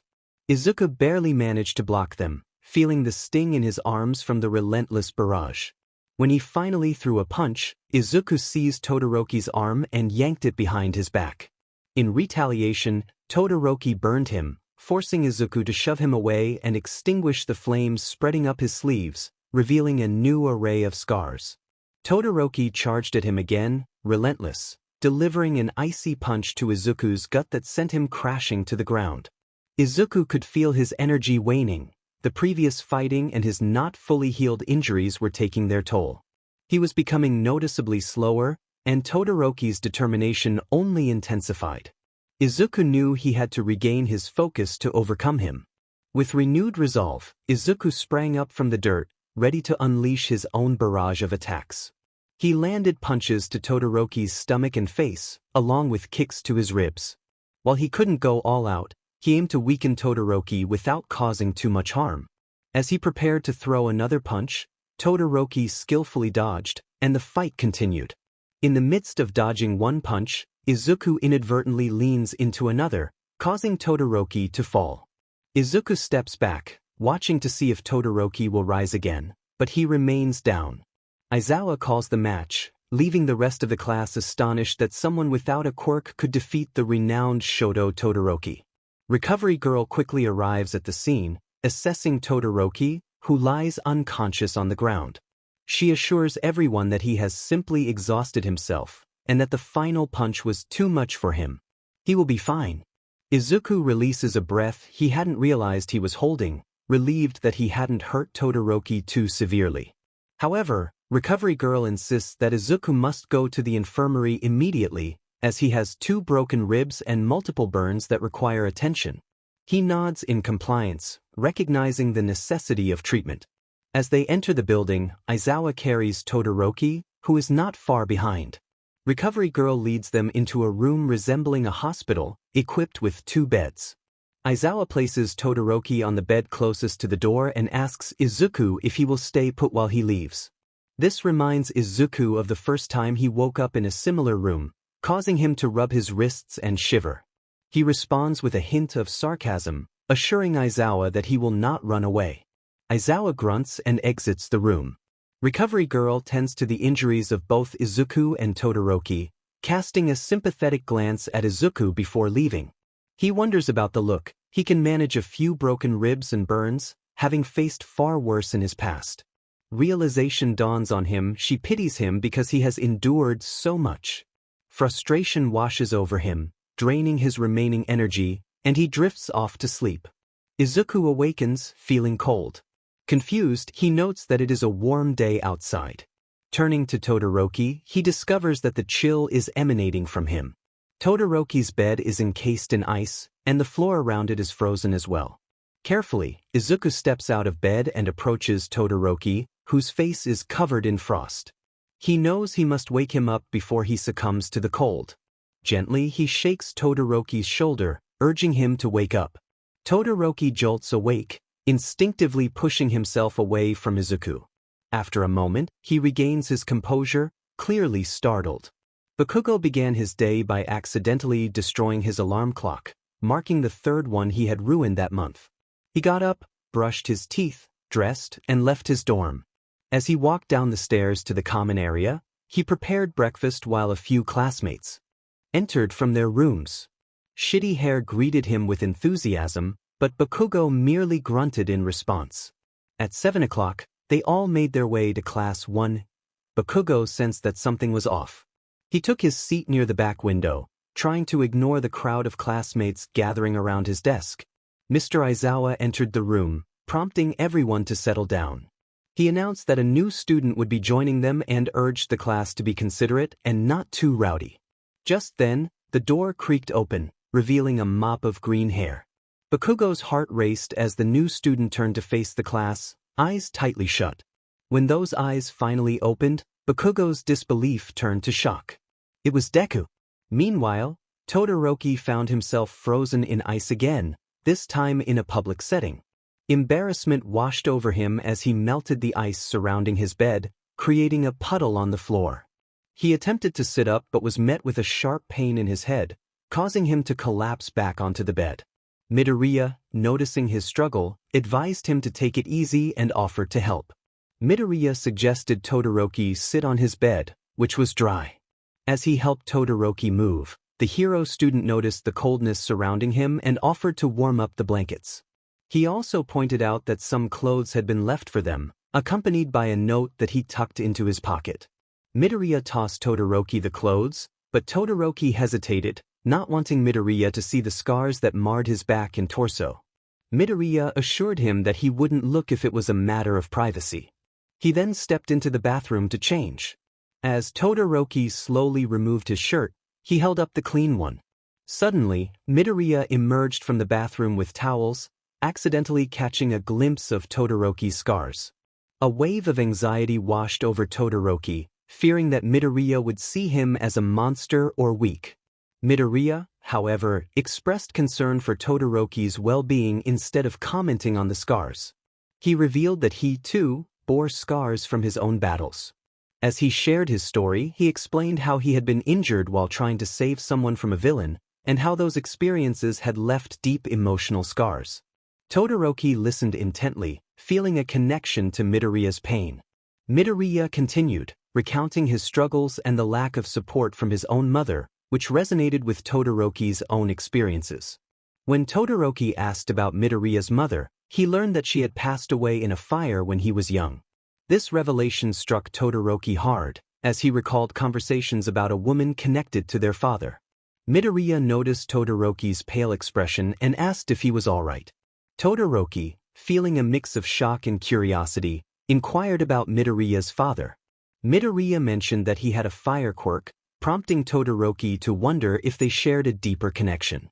The atmosphere thickened with unspoken revelations, leaving both students contemplating the weight of their shared histories. Todoroki informed Izuku that his father, Endeavor, had been involved in an affair with Izuku's mother shortly before Izuku was born, roughly a year prior. The revelation sent Izuku's mind racing as he began to piece together the implications. Could it be true that Endeavor was his father? The thought was unsettling. More importantly, could the number 2 hero be responsible for his mother's death? Izuku realized he needed to investigate further, but the possibility loomed large. Shaking his head, Izuku attempted to dispel the troubling thought. Todoroki appeared puzzled and questioned why Endeavor would act in such a way. Izuku explained that as the number 2 hero, any public scandal could ruin Endeavor's career. Todoroki considered this, recalling that the fire had occurred right after the hero rankings were released. Izuku suggested that Endeavor might have been afraid of losing his position. But murder? That's a bit extreme, Todoroki remarked. Izuku pointed out that Endeavor had already abused Todoroki and his family, leading them to wonder if he would hesitate to eliminate a potentially damaging ex-girlfriend. They agreed that it was time to inform Mr. Aizawa. Todoroki confirmed that it would be easy given his current living situation. When Izuku expressed surprise at living with Aizawa, Todoroki revealed that he was also living with Aizawa's husband and 2 other adopted children. Izuku found himself warming up to his newfound half-brother as they spent the next few hours talking and getting to know each other better. After their conversation, Aizawa checked in on the boys and found them well. He instructed them to meet him in the common room of the dorm whenever they were ready. Izuku changed, tucking Aizawa's note into his pocket, and joined Todoroki as they headed to the dorms. As they entered, Uraraka greeted them, asking how they were feeling. Izuku smiled and replied that he felt amazing, while Todoroki simply grunted in his usual introverted manner. Kaminari excitedly praised Izuku for his ability to take on everyone, prompting a gruff voice from behind to comment that it reflected more on Kaminari than on Izuku. It was Aizawa, who had just entered. Aizawa addressed the class, reminding them to welcome Izuku and not make him feel alienated. He emphasized that Izuku was there to become a hero, just like them, and urged everyone to be mindful of his background. After his announcement, the students resumed their activities. Aizawa then asked to speak with Izuku privately. He wanted to ensure that Izuku was comfortable in the dorms and informed him of the nearby living arrangements. Izuku felt touched by Aizawa's concern and assured him he would do his best to avoid any trouble. As Aizawa left, Kaminari complained about being hungry, prompting Kirishima to mention Bakugu's impressive cooking skills. Mina suggested someone should fetch Bakugu, but Siro recounted his last experience with Bakugu, which had ended with an explosive confrontation. Everyone quickly touched their noses, a playful way of deciding who would go. Izuku stood confused as Azui whispered that he was it. He reluctantly accepted the task, and Shoto offered to accompany him to show him where their rooms were. They made their way to the elevator, discussing the nose-touching tradition, which Izuku found strange. Upon reaching their floor, Izuku entered his cozy room, which featured a small bed, a dresser, a desk, and a little plant. He noticed a small balcony with a ladder and felt a sense of excitement. Shoto urged him to hurry and get Bakugu. Izuku placed Aizawa's note on his desk before following Shoto down the hall to a door covered in caution tape. Shoto knocked, and Bakugu's irritated voice called out from inside. Shoto stepped back, signaling that it was Izuku's turn to speak. Gathering his courage, Izuku called out to Bakugu, asking him to join them for food. He felt a knot in his stomach as he awaited Bakugu's response. The door swung open, revealing Bakugu's intense gaze. Izuku sensed that Bakugu had questions about his recent actions, but he couldn't let that concern show. Bakugu grunted in acknowledgement and pushed past them, heading to the elevator with Izuku and Shoto following closely behind. The atmosphere was tense, filled with unasked questions and unspoken thoughts. When the elevator doors opened, the rest of the class awaited them. Mina whined for food, and Bakugo retorted that they would starve without him. He confidently strode into the kitchen and began cooking, revealing his impressive culinary skills. Izuku took a few bites before retreating to his room, but as the elevator doors were about to close, Bakugo's hand shot between them, demanding Izuku hold the doors open. Kaken was either lying or Izuku really needed some sleep. The doors shut behind him, and now that they were alone, Kaken felt entitled to interrogate his childhood friend. He demanded to know where Izuku had been all these years, expressing disbelief that the news had claimed he was dead and that heroes couldn't even find his remains. Izuku scoffed, recalling the truth. A hero had tried to take his life, and that same hero had murdered his mother. Kaken couldn't accept that reality and insisted that Izuku should have confided in someone, especially him. Izuku's frustration boiled over. He reminded Kaken that he owed him nothing, pointing out that all Kaken had ever done was bully him. He questioned what he was supposed to do transition from one abusive household to another. Kaken had never bothered to inquire about his home life, and Izuku revealed that his mother had abused him. All he had ever wanted was to be a hero, but without a quirk, nobody believed in him. His parents had despised him, as had Kaken, his classmates, and even strangers. That kind of treatment took a significant toll on someone. He declared that he had been alone all those years, building a life for himself. He had gotten a job, become a vigilante, and taken down high-ranking criminals. Those had been the best years of his life. Izuku made it clear that Kaken couldn't just waltz back into his life after everything that had happened. He would be in for a rude awakening. With that, Izuku opened the door and strode to his room, yanking it open and slamming it shut behind him. He flopped down on his bed and screamed into his pillow, overwhelmed with frustration. Why did no one understand? Once he calmed down, Izuku walked over to his dresser and reread the note Aizawa had given him. It mentioned that his suit was starting to smell and that Aizawa had sent it to be washed and patched up. It would be ready for him that night, even though Aizawa knew he wouldn't rest. Izuku smiled at the note and placed it back on his dresser. It said his suit would be ready, but he didn't see it anywhere. His eyes fell on the top drawer of his dresser. How could he have forgotten? He got up from the bed and opened the drawer to find his suit neatly folded inside. Slipping it on, he reveled in the feeling of it being brand new, though it took him a moment to adjust to the absence of blood and grime. Tsuki walked to his window and slid it open, feeling the cool breeze against his face. He stood there for a moment, enjoying the refreshing night air before leaping off the balcony. He knew he probably should have used the ladder, but jumping felt much cooler. Tsuki hit the ground running. He had somewhere to be that night. Deku had been through a lot, and Katsuki was completely unaware. He felt a wave of frustration wash over him as he wondered why he hadn't noticed sooner. If he had known, he would have treated Deku differently, he was sure of it. Katsuki tugged at his hair in distress. Should he apologize? No, he hadn't known. But he had still treated Deku poorly, and that thought gnawed at him. Determined to find Deku, Katsuki walked to his room and opened the door without knocking, fearing he might lose his resolve. Just as he entered, he caught sight of Deku in his vigilante outfit leaping out the window. Frustrated, Katsuki stormed out of his room and headed downstairs, feeling an inexplicable urge to be around others. Kirishima spotted him and asked where Midoriya was. Katsuki replied that Deku was out doing some vigilante work. The others expressed their surprise at Deku's quick recovery after being injured the previous day. They praised him for taking down a notorious villain and stopping multiple robberies in one night. Todoroki interjected, reminding everyone that they didn't know the full extent of what Deku had endured.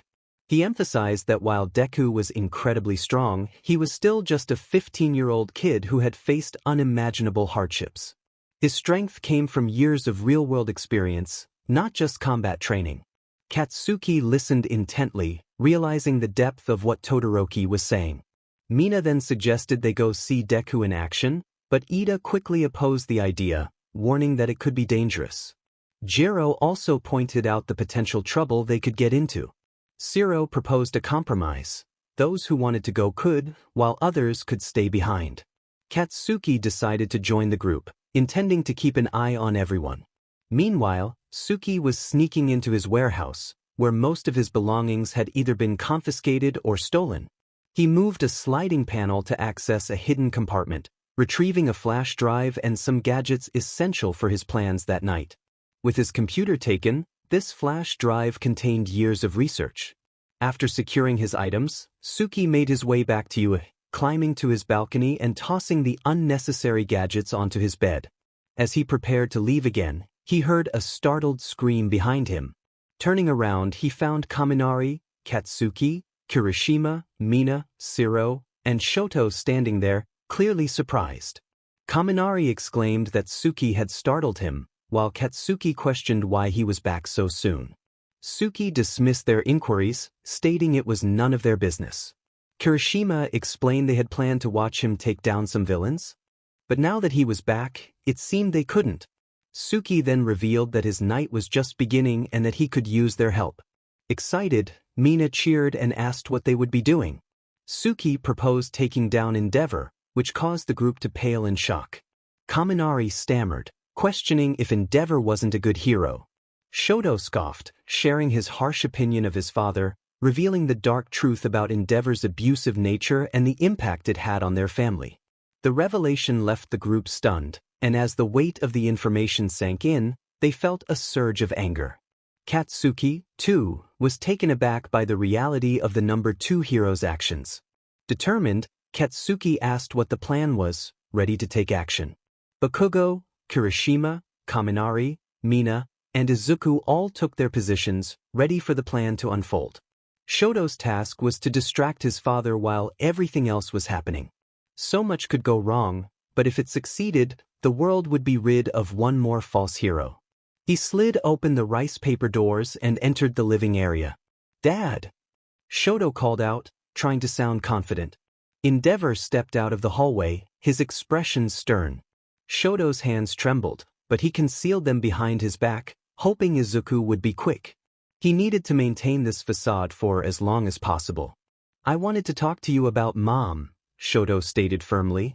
"What about her?" Endeavor replied, narrowing his eyes. "When is she coming home?" "Whenever she is healed, you know this." "She is healed whenever you call the hospital and say she is. Don't think I don't know the real reason she's in there." "What delusions are you operating under?" he scoffed. "The same ones Mom had before you sent her away." "Watch what you say to me, young man," he boomed. "Is that what you told Tuya before he disappeared?" Shoto whispered, his voice low. "Your brother died in an accident. Now you'd better be quiet before I make you." "Try me," Shoto challenged, clenching his fists. Fear gripped him, knowing what his father was capable of. He needed to let this happen for their plan to work. He needed his father to reveal his true nature so they could bring him to justice. "You ungrateful little," Endeavor lunged at Shoto. The teen braced himself as Endeavor struck him in the stomach, a familiar and painful blow. Dizziness washed over Shoto, and he slowly sank to his knees. "That's enough," a powerful voice shouted from behind him. Shoto felt a flicker of hope. This was the turning point. "Tsuki," Endeavor grunted, recognizing the newcomer. "As a villain, you have some nerve showing up at a hero's house. It's vigilante, not villain. And you are no hero," Tsuki retorted, pulling off his hood and mask, revealing his fluffy green hair. "Midoriya." Endeavor gaped in shock. "That's right. You are responsible for the death of Inko Midoriya, my mother. I don't hold a grudge, but that same night, you also tried to kill me. How? How did you escape?" Endeavor asked, bewildered. "I wasn't even home. You tried to kill me when I wasn't there. Why did you do it? Why did you kill my mom? Why did you try to kill me?" "I couldn't let it get out that I was having an affair. Imagine, the number 2 hero cheating on his wife. But that wasn't even the worst part." "It's not. The worst part is, I took part in birthing a quirkless nobody. What use is a quirkless child to a pro hero? Nothing. You were more of a burden than anything else. Your entire existence was the recipe for my downfall. That's why I killed your mother. That's why I tried to kill you." Izuku stood before his would-be killer, stunned. Tears began to fill his eyes. From the moment Endeavor discovered Izuku was quirkless, he had seen him as the most despicable creature. Izuku felt the weight of that disdain. Why did everyone hate him so much? Why did the world turn against him? He hadn't done anything wrong. He was born this way. Why couldn't everyone just leave him alone? Kirishima guided the police to the back door of the Todoroki residence, feeling a surge of confidence as he watched an entire squad surround the house. The police chief had been informed of everything through the hidden cameras and speakers that Kaminari and Shiro had set up in the main room. None of it would have been possible without Bakugo, who had successfully distracted the security guards while Kaminari, Shiro, and Midoriya infiltrated the premises. As Kirishima entered behind the officers, he spotted Todoroki standing off to the side, clutching his stomach, while Midoriya appeared pale and shaken. The redhead hurried over to them, concern etched on his face. He asked if they were all right, and Todoroki muttered that he was fine. Kirishima then turned to Midoriya, who looked startled and quickly adjusted his hood and mask upon realizing the police were present. Just as Midoriya secured his mask, the press burst into the house, led by Mina, who had likely misinterpreted his earlier instruction to inform people. They were in for a significant scoop, as Endeavor was resisting arrest, but his efforts were in vain due to Mr. Aizawa's sudden appearance and the overwhelming police presence. The press captured countless photos as Endeavor was escorted into the back of a police van.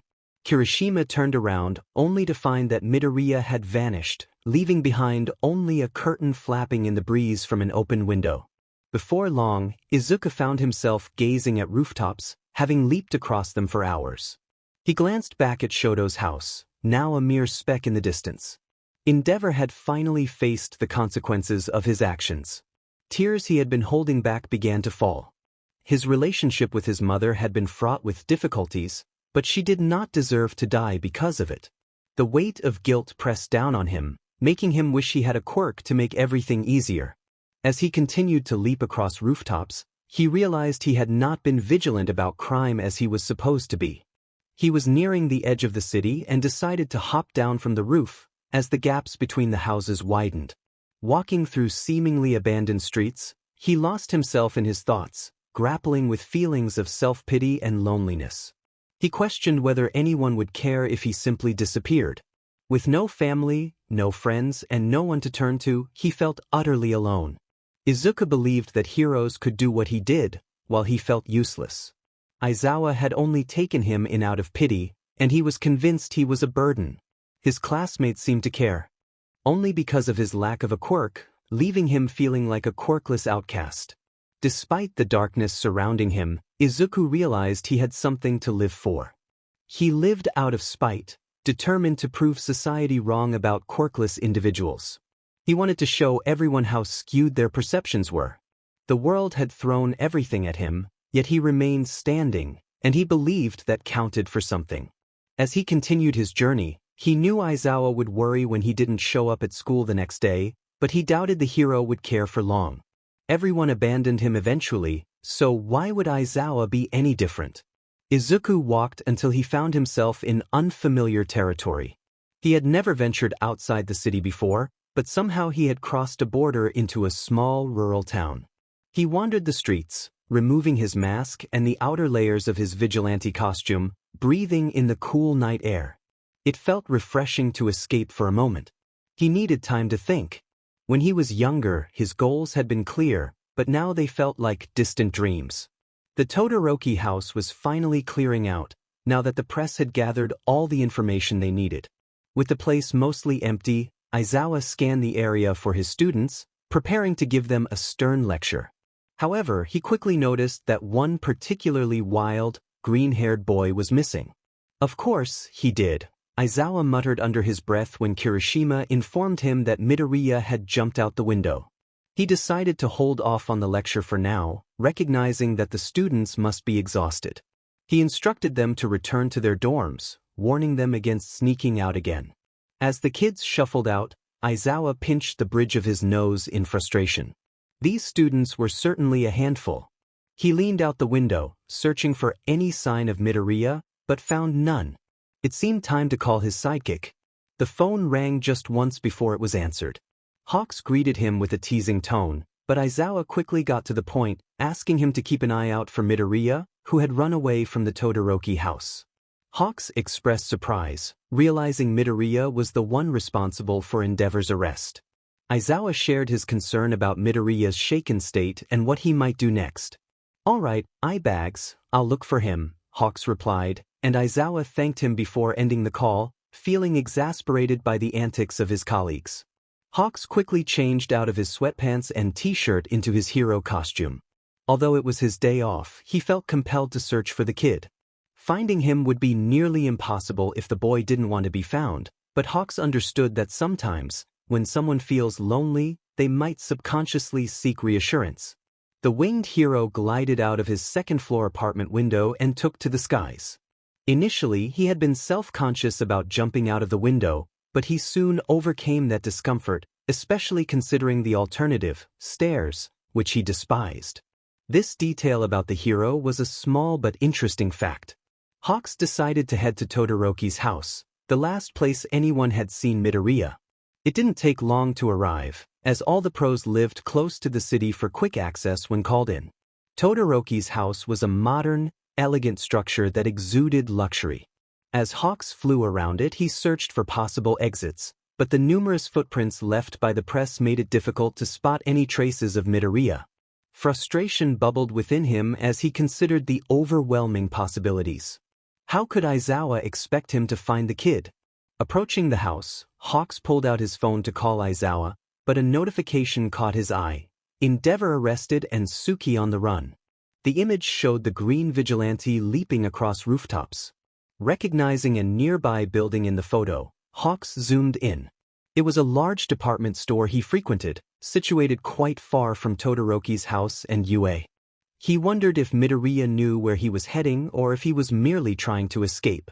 Soaring toward the department store, Hawks hoped he wouldn't miss the boy. He scanned rooftops and alleyways, searching for any sign of the green-haired hero. As the sun began to rise, doubt crept in. How was he supposed to find Midoriya? He could have swapped his vigilante suit for something more inconspicuous, but he had thought he would recognize the kid immediately. Now, uncertainty clouded his mind. Had he already passed him? Just as he reached the edge of the city, something caught his sharp eye. A few miles ahead, he spotted an explosion.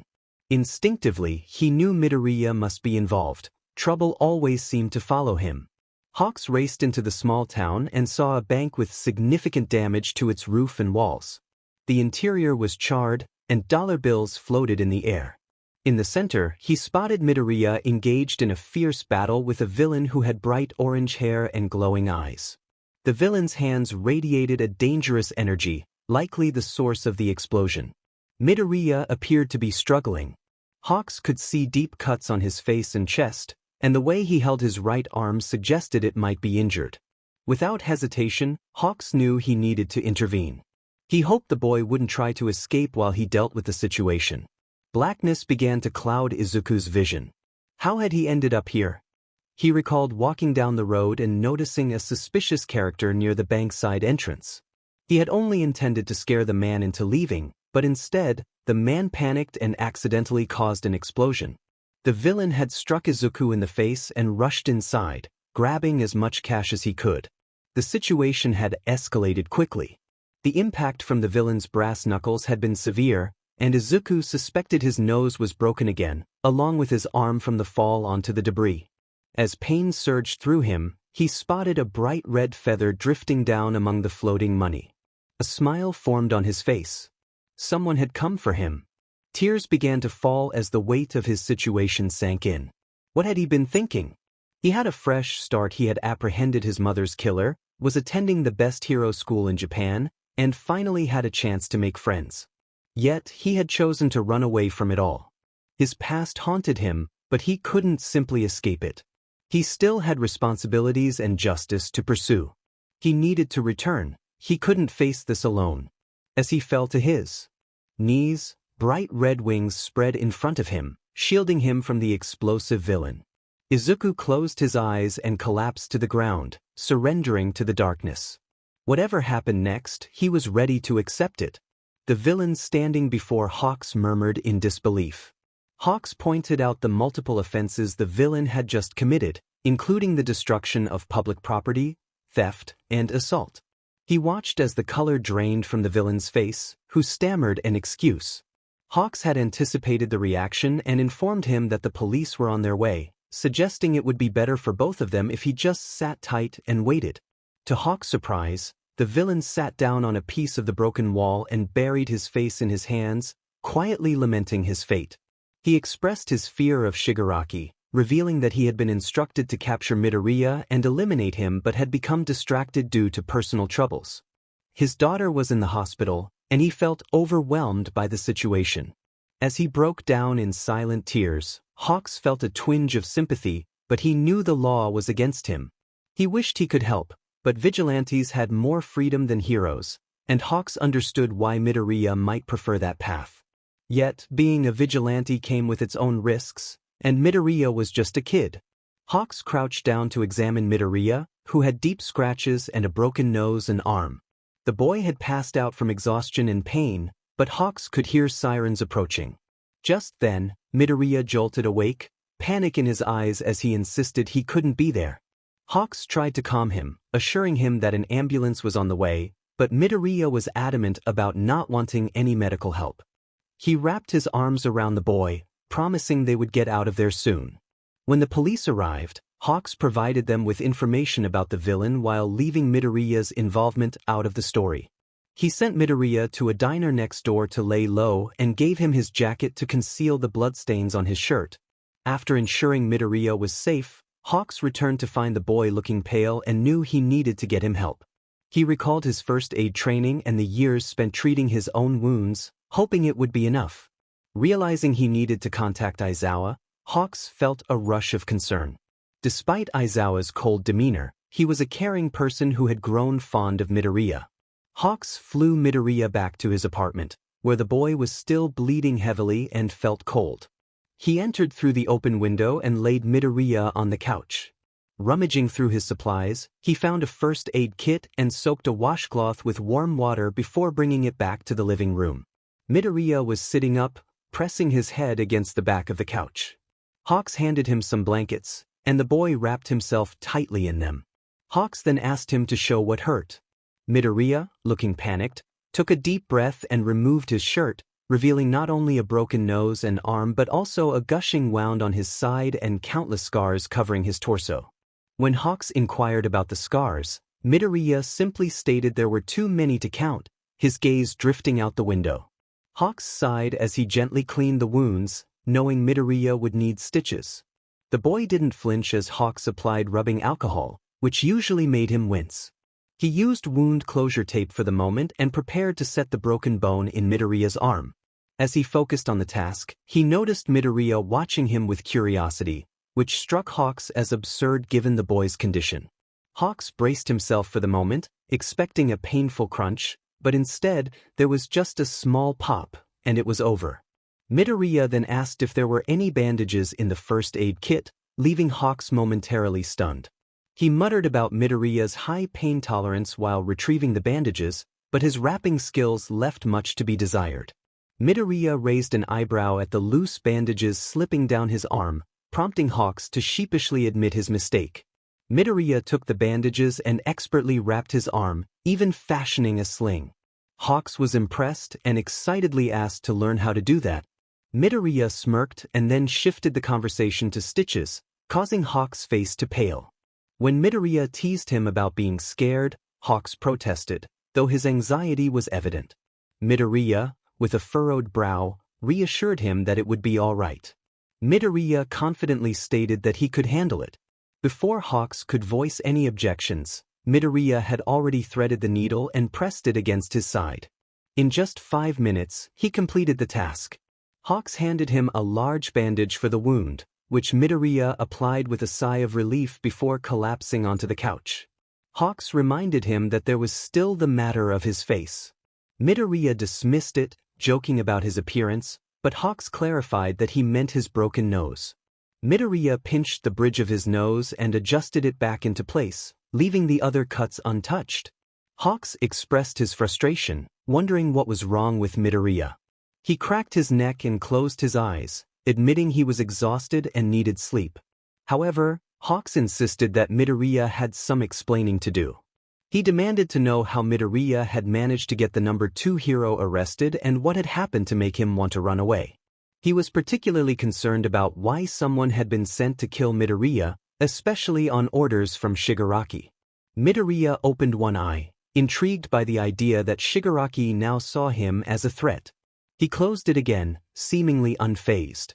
Hawks, exasperated, questioned what Midoriya had done to provoke such attention from the League of Villains. Midoriya casually mentioned his history with a villain known as Handyman, revealing that he had thwarted several of his black market trades. He explained that Handyman had been inactive lately, knowing that Midoriya would stop him, but he still attempted to eliminate Midoriya multiple times. Hawks was taken aback when Midoriya revealed that he had infiltrated the League's base and hacked into their computers. They had been using him as bait to lure out Endeavor, but he had escaped and caused them trouble. When Hawks asked why they would use him in such a way, Midoriya revealed that he had recently discovered Endeavor was his father. Hawks was shocked by this revelation. Midoriya continued, explaining that Endeavor had tried to kill him and had even been responsible for his mother's death, an act he could never forgive. Hawks offered his condolences, but Midoriya dismissed them, revealing that his mother had been quite difficult. Hawks looked at him in disbelief, and Midoriya explained that she was responsible for many of his scars. Hawks reflected on his own troubled past, surprised to find someone else with a similarly difficult story. They both recognized the weight of their experiences in each other's eyes. Midoriya's exhaustion was evident, and Hawks suggested he get some rest on the couch, noting that Aizawa was likely worried about him. Midoriya hesitated, and Hawks reassured him that Aizawa genuinely cared for him, revealing a side of the teacher that was rarely seen. He recounted how frantic Aizawa had been when he couldn't find Midoriya, emphasizing how special Midoriya was to him. Midoriya's eyes filled with tears, realizing the impact of Hawks' words. He quietly expressed his desire to go home, prompting a curious smile from Hawks. Midoriya affirmed that he wanted to return home. Aizawa had been pacing for the last 5 hours, phone clenched tightly in his hand, checking it every couple of minutes. Hizashi was doing his best to calm him down, but with one of his students missing, Aizawa couldn't stay still. He was on the verge of losing his temper when he heard the sound of flapping wings and a knock at the front door. Aizawa rushed to the door, nearly tripping over a pillow he had kicked off the couch moments earlier. He opened the door with urgency. He looked at Hawks with pleading eyes, hoping for good news. Hawks smirked and stepped aside, revealing Midoriya standing in the doorway. Aizawa's eyes filled with tears as he rushed forward to embrace his student. To his surprise, Midoriya hugged him back. They held on to each other for what felt like too short a time before Midoriya pulled away, tears escaping down his face. Aizawa kept one hand on Midoriya's shoulder, unwilling to let him go in case he vanished again. As they stepped inside, Aizawa noticed Midoriya's disheveled appearance. Midoriya held his vigilante costume in one hand, bits of drywall were caught in his hair, and there were cuts on his face along with blood-soaked bandages wrapped around his arm. Aizawa's concern deepened as he asked what had happened. Midoriya murmured that it was just a stupid villain, avoiding eye contact. Aizawa glanced at Hawks, who stood in the doorway, waiting to be invited in. Aizawa nodded for him to enter. Hawks confirmed that it was indeed a villain, but added that it was more complicated than that. Aizawa raised an eyebrow at the ambiguity. Midoriya shot him a warning glare, while Hawks gave him a look that said he wouldn't lie to Aizawa. Defeated, Midoriya sank onto the couch, staring intently at a spot on the floor. Hawks then revealed that the villain had been specifically sent to attack Midoriya under Shigaraki's direct orders. Aizawa's eyes widened as he turned to Midoriya, who remained fixated on the floor. It was clear they would have a serious discussion about this later. Aizawa thanked Hawks for bringing Midoriya home and said he would see him the next day. Midoriya started to protest, but Aizawa quickly closed the door, cutting off any further conversation. Izuku didn't look up from his feet until the door slammed shut and Aizawa started walking back over to him. Aizawa grumbled that they had a lot to discuss, but Izuku looked like a zombie and should probably get some rest. Izuku stuttered, asking if Aizawa was mad. He knew what he did was foolish, and he could sense Aizawa's frustration. However, he hated the thought of Aizawa actually being angry with him.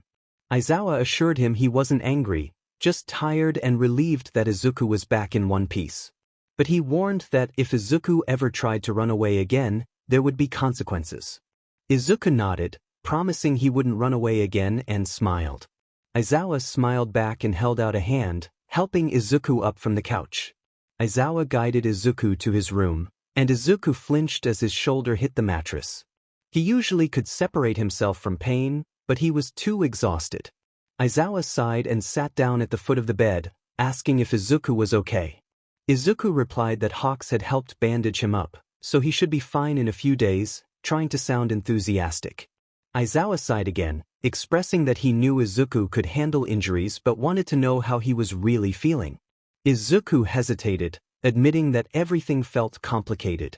He explained that he had just discovered who his father was, only to learn that his father had harmed his mother while trying to harm him, believing Izuku had tarnished his legacy. He had to send his father to jail, and now the League of Villains had found him again, with Shigaraki angrier than ever, making his life feel chaotic and overwhelming. Aizawa understood that such experiences could be overwhelming and reassured Izuku that he didn't have to go through it alone. He was there to help him sort through his thoughts and feelings. Izuku acknowledged this and looked up at Aizawa, who then asked about his relationship with Shigaraki. Izuku sighed, feeling exhausted and stating that it was a long story. Aizawa raised an eyebrow but agreed to let him rest, insisting they would continue the conversation soon. Izuku responded with a mock salute, and Aizawa left the door slightly ajar, just how Izuku liked it. This truly felt like home. The next morning, Izuku woke up feeling more content than he had in a long time, despite the pain in his arm, side, and the dull ache in his nose and shoulder.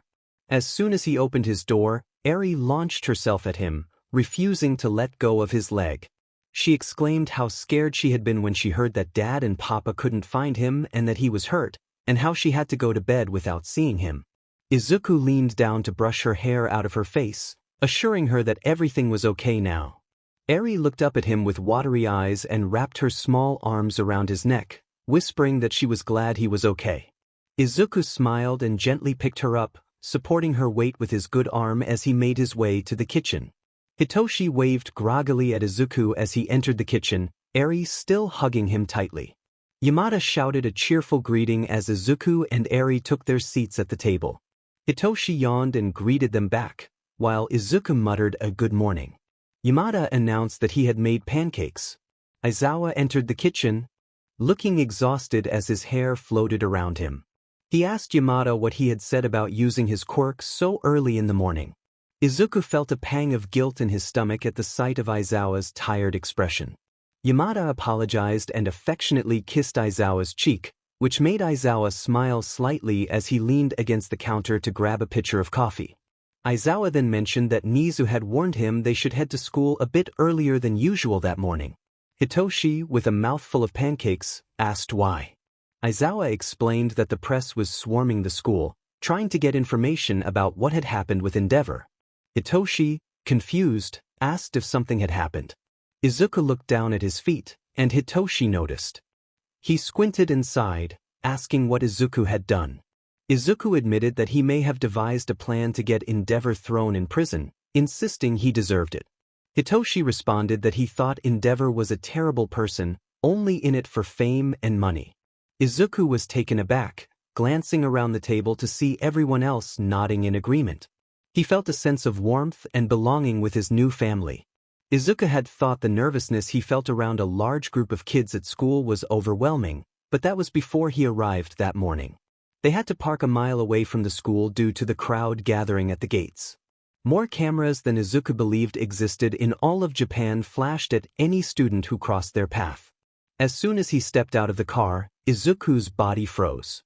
It took at least 10 minutes for Aizawa and Hitoshi to convince him to start moving toward the eager crowd. As soon as they were within earshot, reporters shouted questions at them, pulling their cameramen into position for the best angles. The barrage of inquiries was relentless, whether they were in Class 1A, what had happened to Endeavor, why part of the video footage was missing, how they knew Tsuki, and if everything that kid said was true. The sensory overload was so intense that Izuku nearly broke down.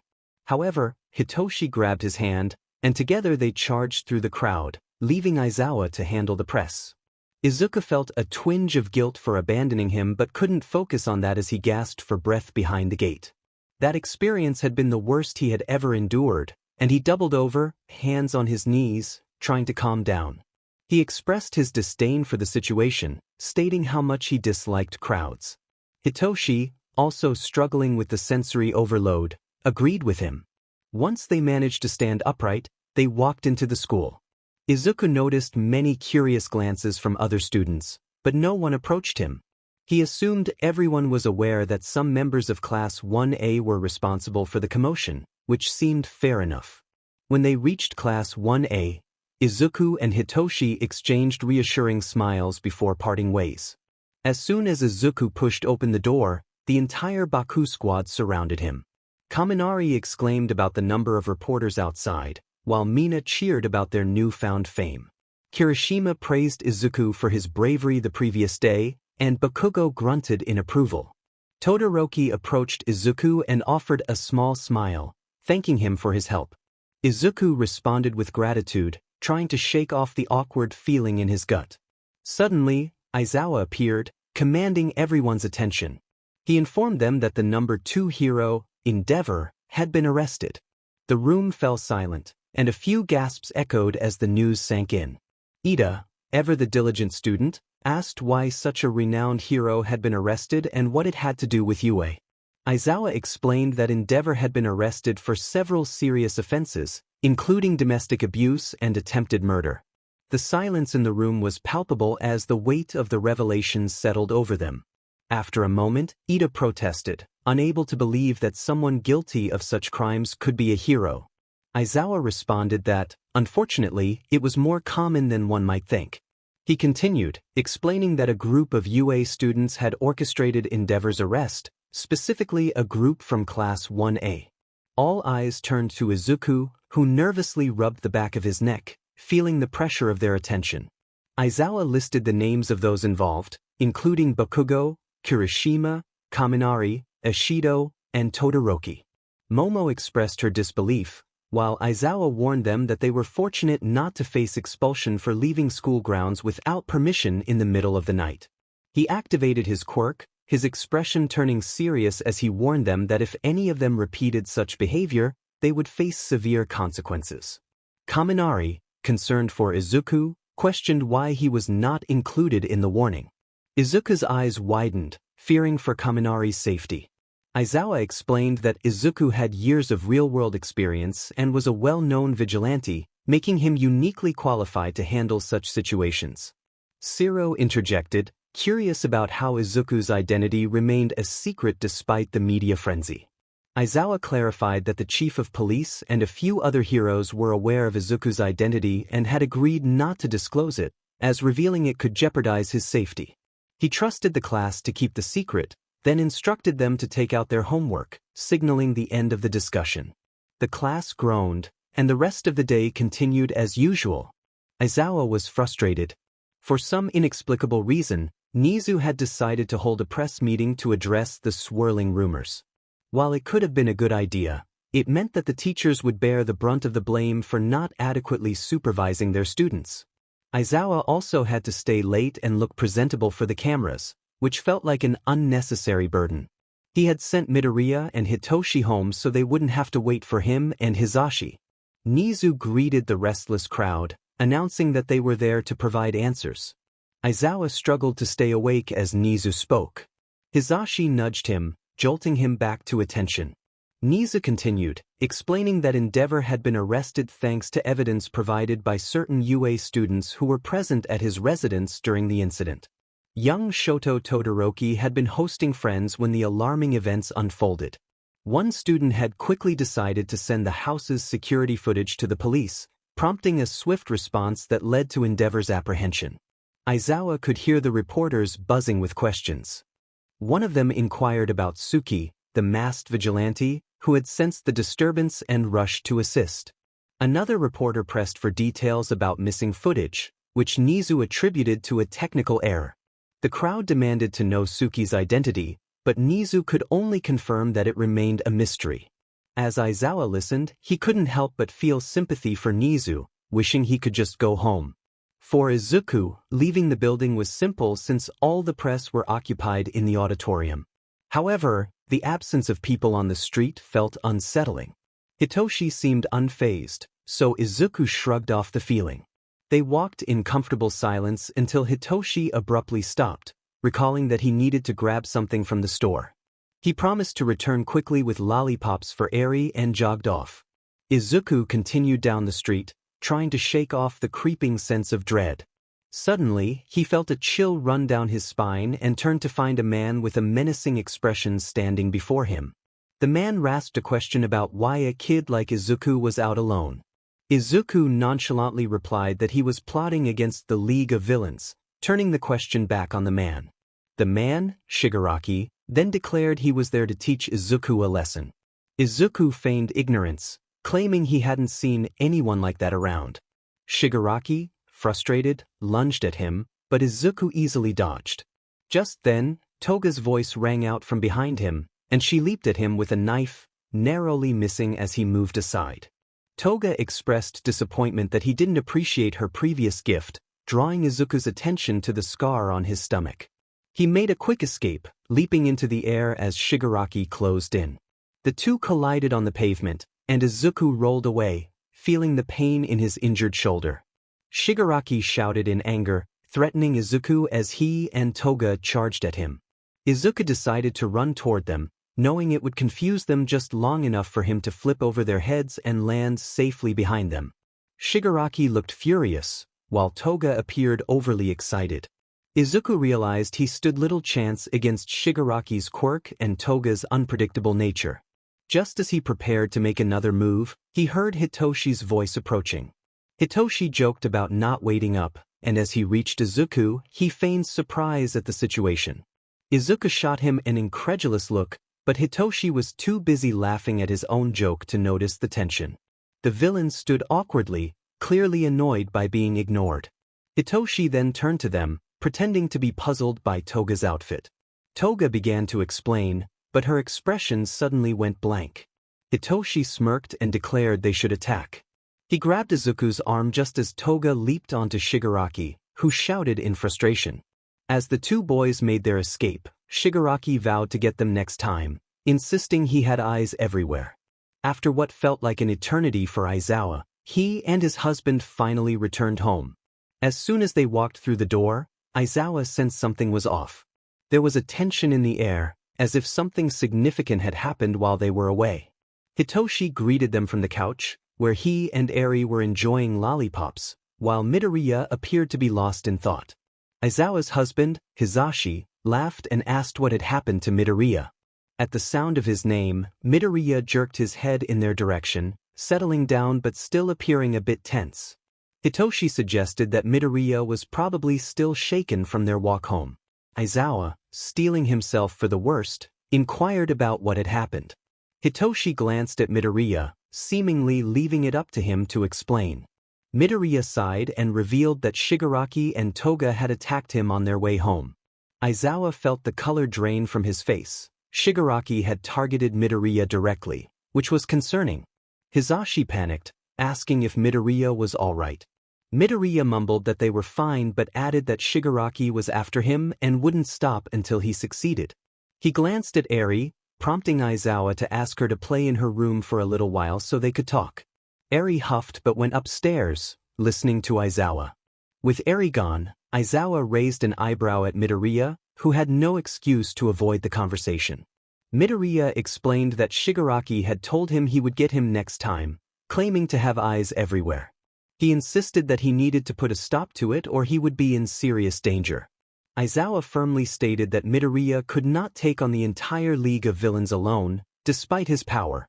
Midoriya, now on his feet, argued that the police had been on the case for a long time and had no leads on the League or their capabilities. Aizawa questioned how Midoriya knew so much about the League, to which Midoriya hesitated, admitting it was complicated. Aizawa pressed for answers, and Midoriya's hands began to shake as he tried to hide them. He revealed that his first direct encounter with the League of Villains occurred a few years after he began his vigilante activities. He had saved several children from a trafficking ring and crossed paths with Shigaraki, who was fleeing from the police. Midoriya had inadvertently delayed Shigaraki, allowing the police to identify him. In retaliation, Shigaraki had made it his mission to eliminate the children in front of Midoriya, which he did. Aizawa heard Hitoshi whisper in disbelief at the revelation. Midoriya continued, explaining that Kurogiri had transported him to the League's base after he had taken down a group of petty villains. They had attempted to recruit him, claiming their interests aligned, but Midoriya couldn't align with them after what they had done to those children. When they realized he wouldn't join them, they tried to use him as bait for endeavor. Midoriya had managed to escape and hack into their files, stealing valuable information that he used to thwart numerous black market trades and imprison several villains. This had angered Shigaraki, who sent Toga and others after him whenever they had the chance. Aizawa took a moment to process everything. Midoriya had faced harrowing experiences that would have caused most heroes to retire. Yet he continued to fight, not for glory or money, but to protect those whom heroes often overlooked. Hitoshi interrupted, asking where the flash drive containing the stolen information was now. Midoriya replied that it was at UA, in his dorm. Izuku and Aizawa decided to drive to UA, wanting to avoid any unexpected encounters with villains. As Izuku stared out the window at the passing buildings, he felt reluctant to speak. After years of keeping terrible secrets, one look from Aizawa made him spill his guts. Some of what he had shared he had intended to take to his grave. While it was somewhat comforting to not bear the burden alone, he worried that the heroes and police were unaware of the true danger they faced. If any of them were harmed while trying to take down the League, he would feel responsible. Izuku's thoughts drifted to the children Shigaraki had murdered. Their deaths haunted him, marking his greatest failure. He remembered a 5-year-old boy, terrified and in pain, who had suffered a horrific fate at Shigaraki's hands. Izuku had held his hand as he slowly bled out, knowing there was no hope for him. The boy had just wanted to avoid being alone, and Izuku couldn't abandon him.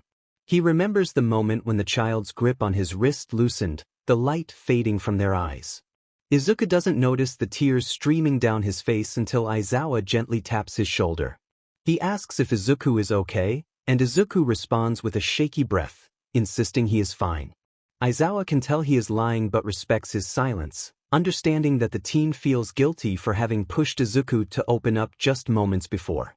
Izuku despises his own weakness but is relieved he managed to keep some things to himself.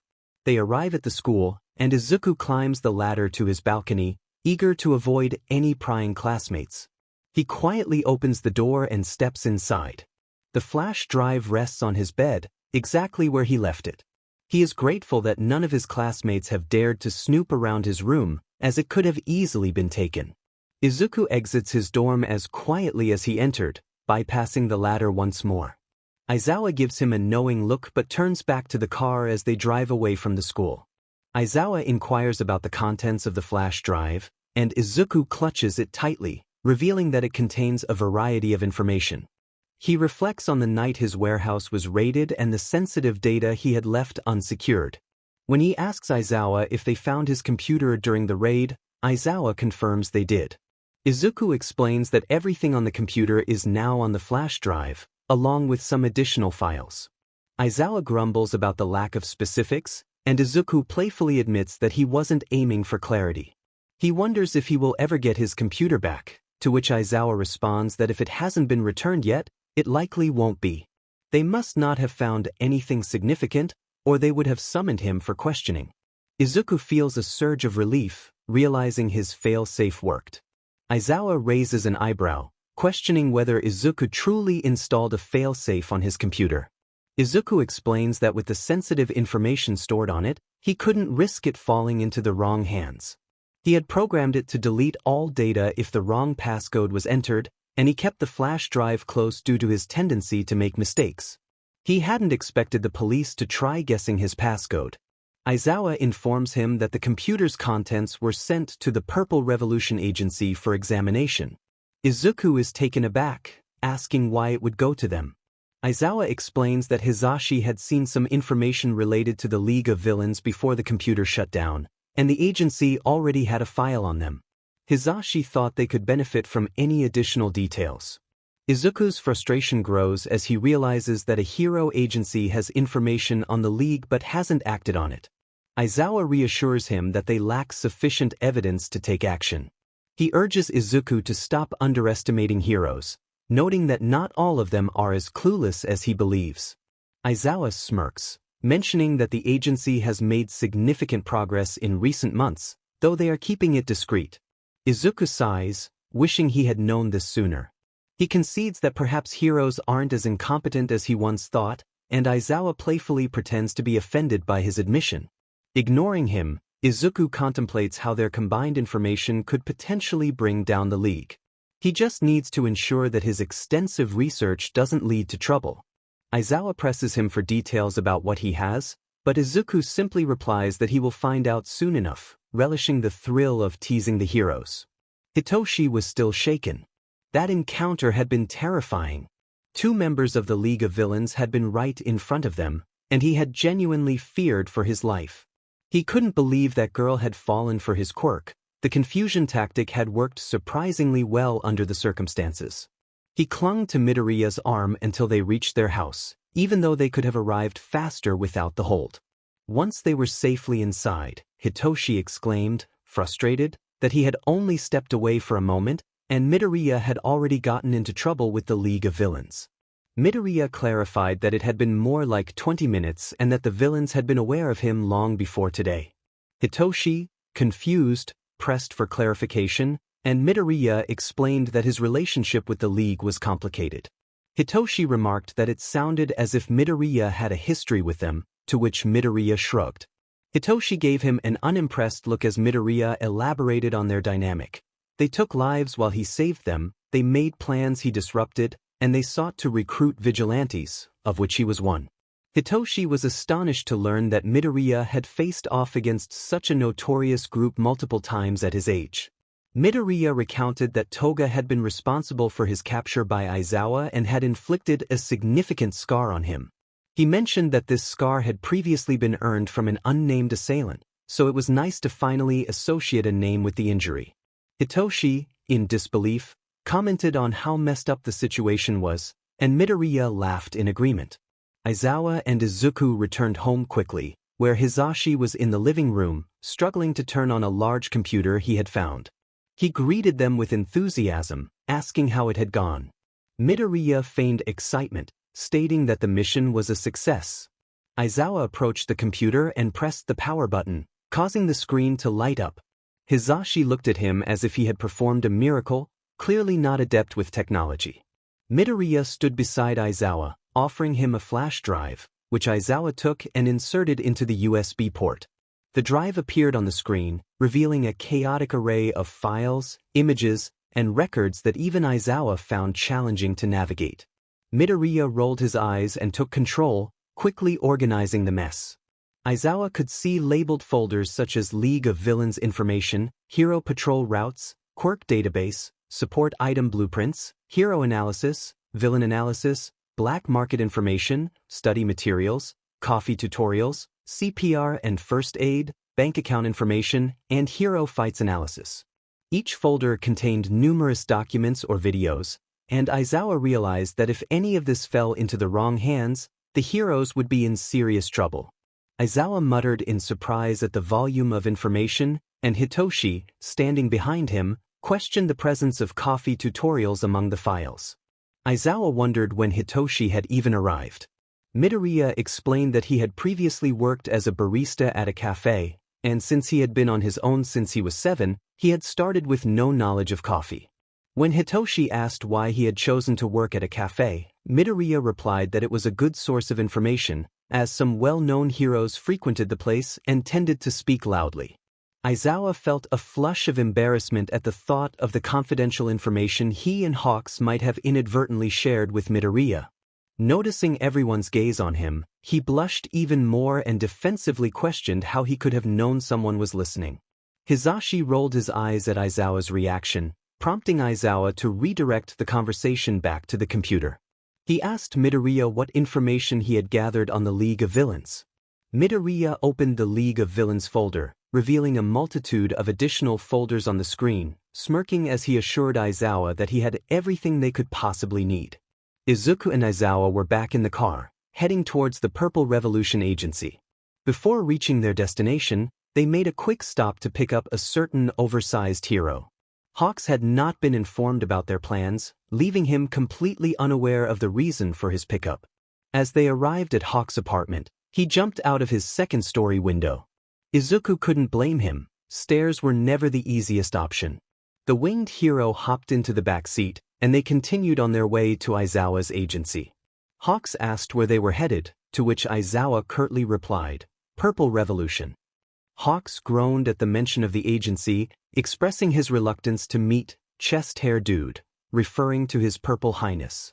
Aizawa had previously informed Izuku that the Purple Revolution Agency was run by a hero known for his unique quirk related to his chest hair. Izuku felt uncertain about the specifics of this quirk and hesitated to inquire further. They soon arrived at an extravagant building surrounded by palm trees, where Midnight awaited them at the entrance. She greeted them cheerfully as they stepped out of the car, and Aizawa grumbled a greeting in return. Midnight complimented their appearance and invited them inside, mentioning that his Purple Highness was eagerly anticipating their arrival. Before long, they found themselves in a large conference room with the chief of police and the hero with the impressive chest hair, whom Izuku assumed was his Purple Highness. He welcomed them enthusiastically, urging them to take a seat as they had much to discuss. His Highness sat at the head of the table, flanked by Midnight and Hawks on one side, while Aizawa and Izuku sat next to Chief Tsuragami on the other. Hawks appeared somewhat uneasy, likely still confused about his presence there. His Highness inquired if they had any information to share. Aizawa nodded and gestured for Izuku to present the flash drive. They had discussed this moment before arriving, so Izuku knew it was his turn to speak. He explained that the flash drive contained extensive information about the League of Villains, including detailed analyses of their quirks and weaknesses, as well as the locations they operated from over the past 6 months. His Highness expressed his excitement and curiosity about how Izuku had obtained such valuable information. Izuku revealed that he had infiltrated the League's base while they believed they were holding him captive. His Highness was impressed, remarking that such a feat was beyond the capabilities of an ordinary teenager. He then narrowed his eyes at Izuku, asking who he truly was. Aizawa interjected, clarifying that Izuku was under his protection, which made Izuku's heart swell with pride. His Highness chuckled, acknowledging Aizawa's tendency to take in strays, but he still sought a more direct answer.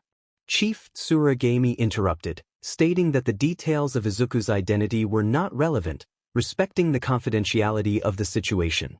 His Highness smiled and suggested they review the contents of the flash drive. Izuku, feeling nervous, set a condition. He could not be held accountable for how he obtained the information or the contents of the drive. His Purple Highness glanced at Chief Tsuragami, who nodded in agreement. The hero then expressed his eagerness to see what was on the drive. With a mix of apprehension and relief, Izuku handed over the flash drive, feeling lighter without it in his possession, even if it was just a copy. Hawks watched closely as Izuku passed the drive. He recalled that it contained a list of everyone associated with the League of Villains and felt a surge of anxiety. He had been working undercover for nearly a year, and he couldn't allow that information to be exposed. A worried glance exchanged between him and Izuku confirmed his fears. However, Izuku winked at him, suggesting he had everything under control. Hawks realized that Izuku had always been sharp, and it was reassuring to know the young hero had his back. As His Highness and Chief Tsuragami examined the flash drive's contents on a laptop, the chief expressed his approval of the information, stating it could significantly aid their efforts against the League. His Highness echoed the sentiment, thanking Izuku for the extensive research. As everyone began to leave, Hawks lingered behind with Izuku, wanting to ensure that the information regarding his undercover mission had not been revealed. He asked if Izuku had shared anything about his situation with the League. Izuku assured him that he had only provided a copy of the drive with selective information. Hawks was relieved but curious about how Izuku had discovered his mission. The young hero explained that the League was not adept at keeping secrets, and their careless chatter had hinted at Hawks' undercover role.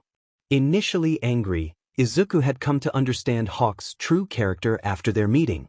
Hawks laughed, impressed by Izuku's insight, and remarked on the young hero's intelligence.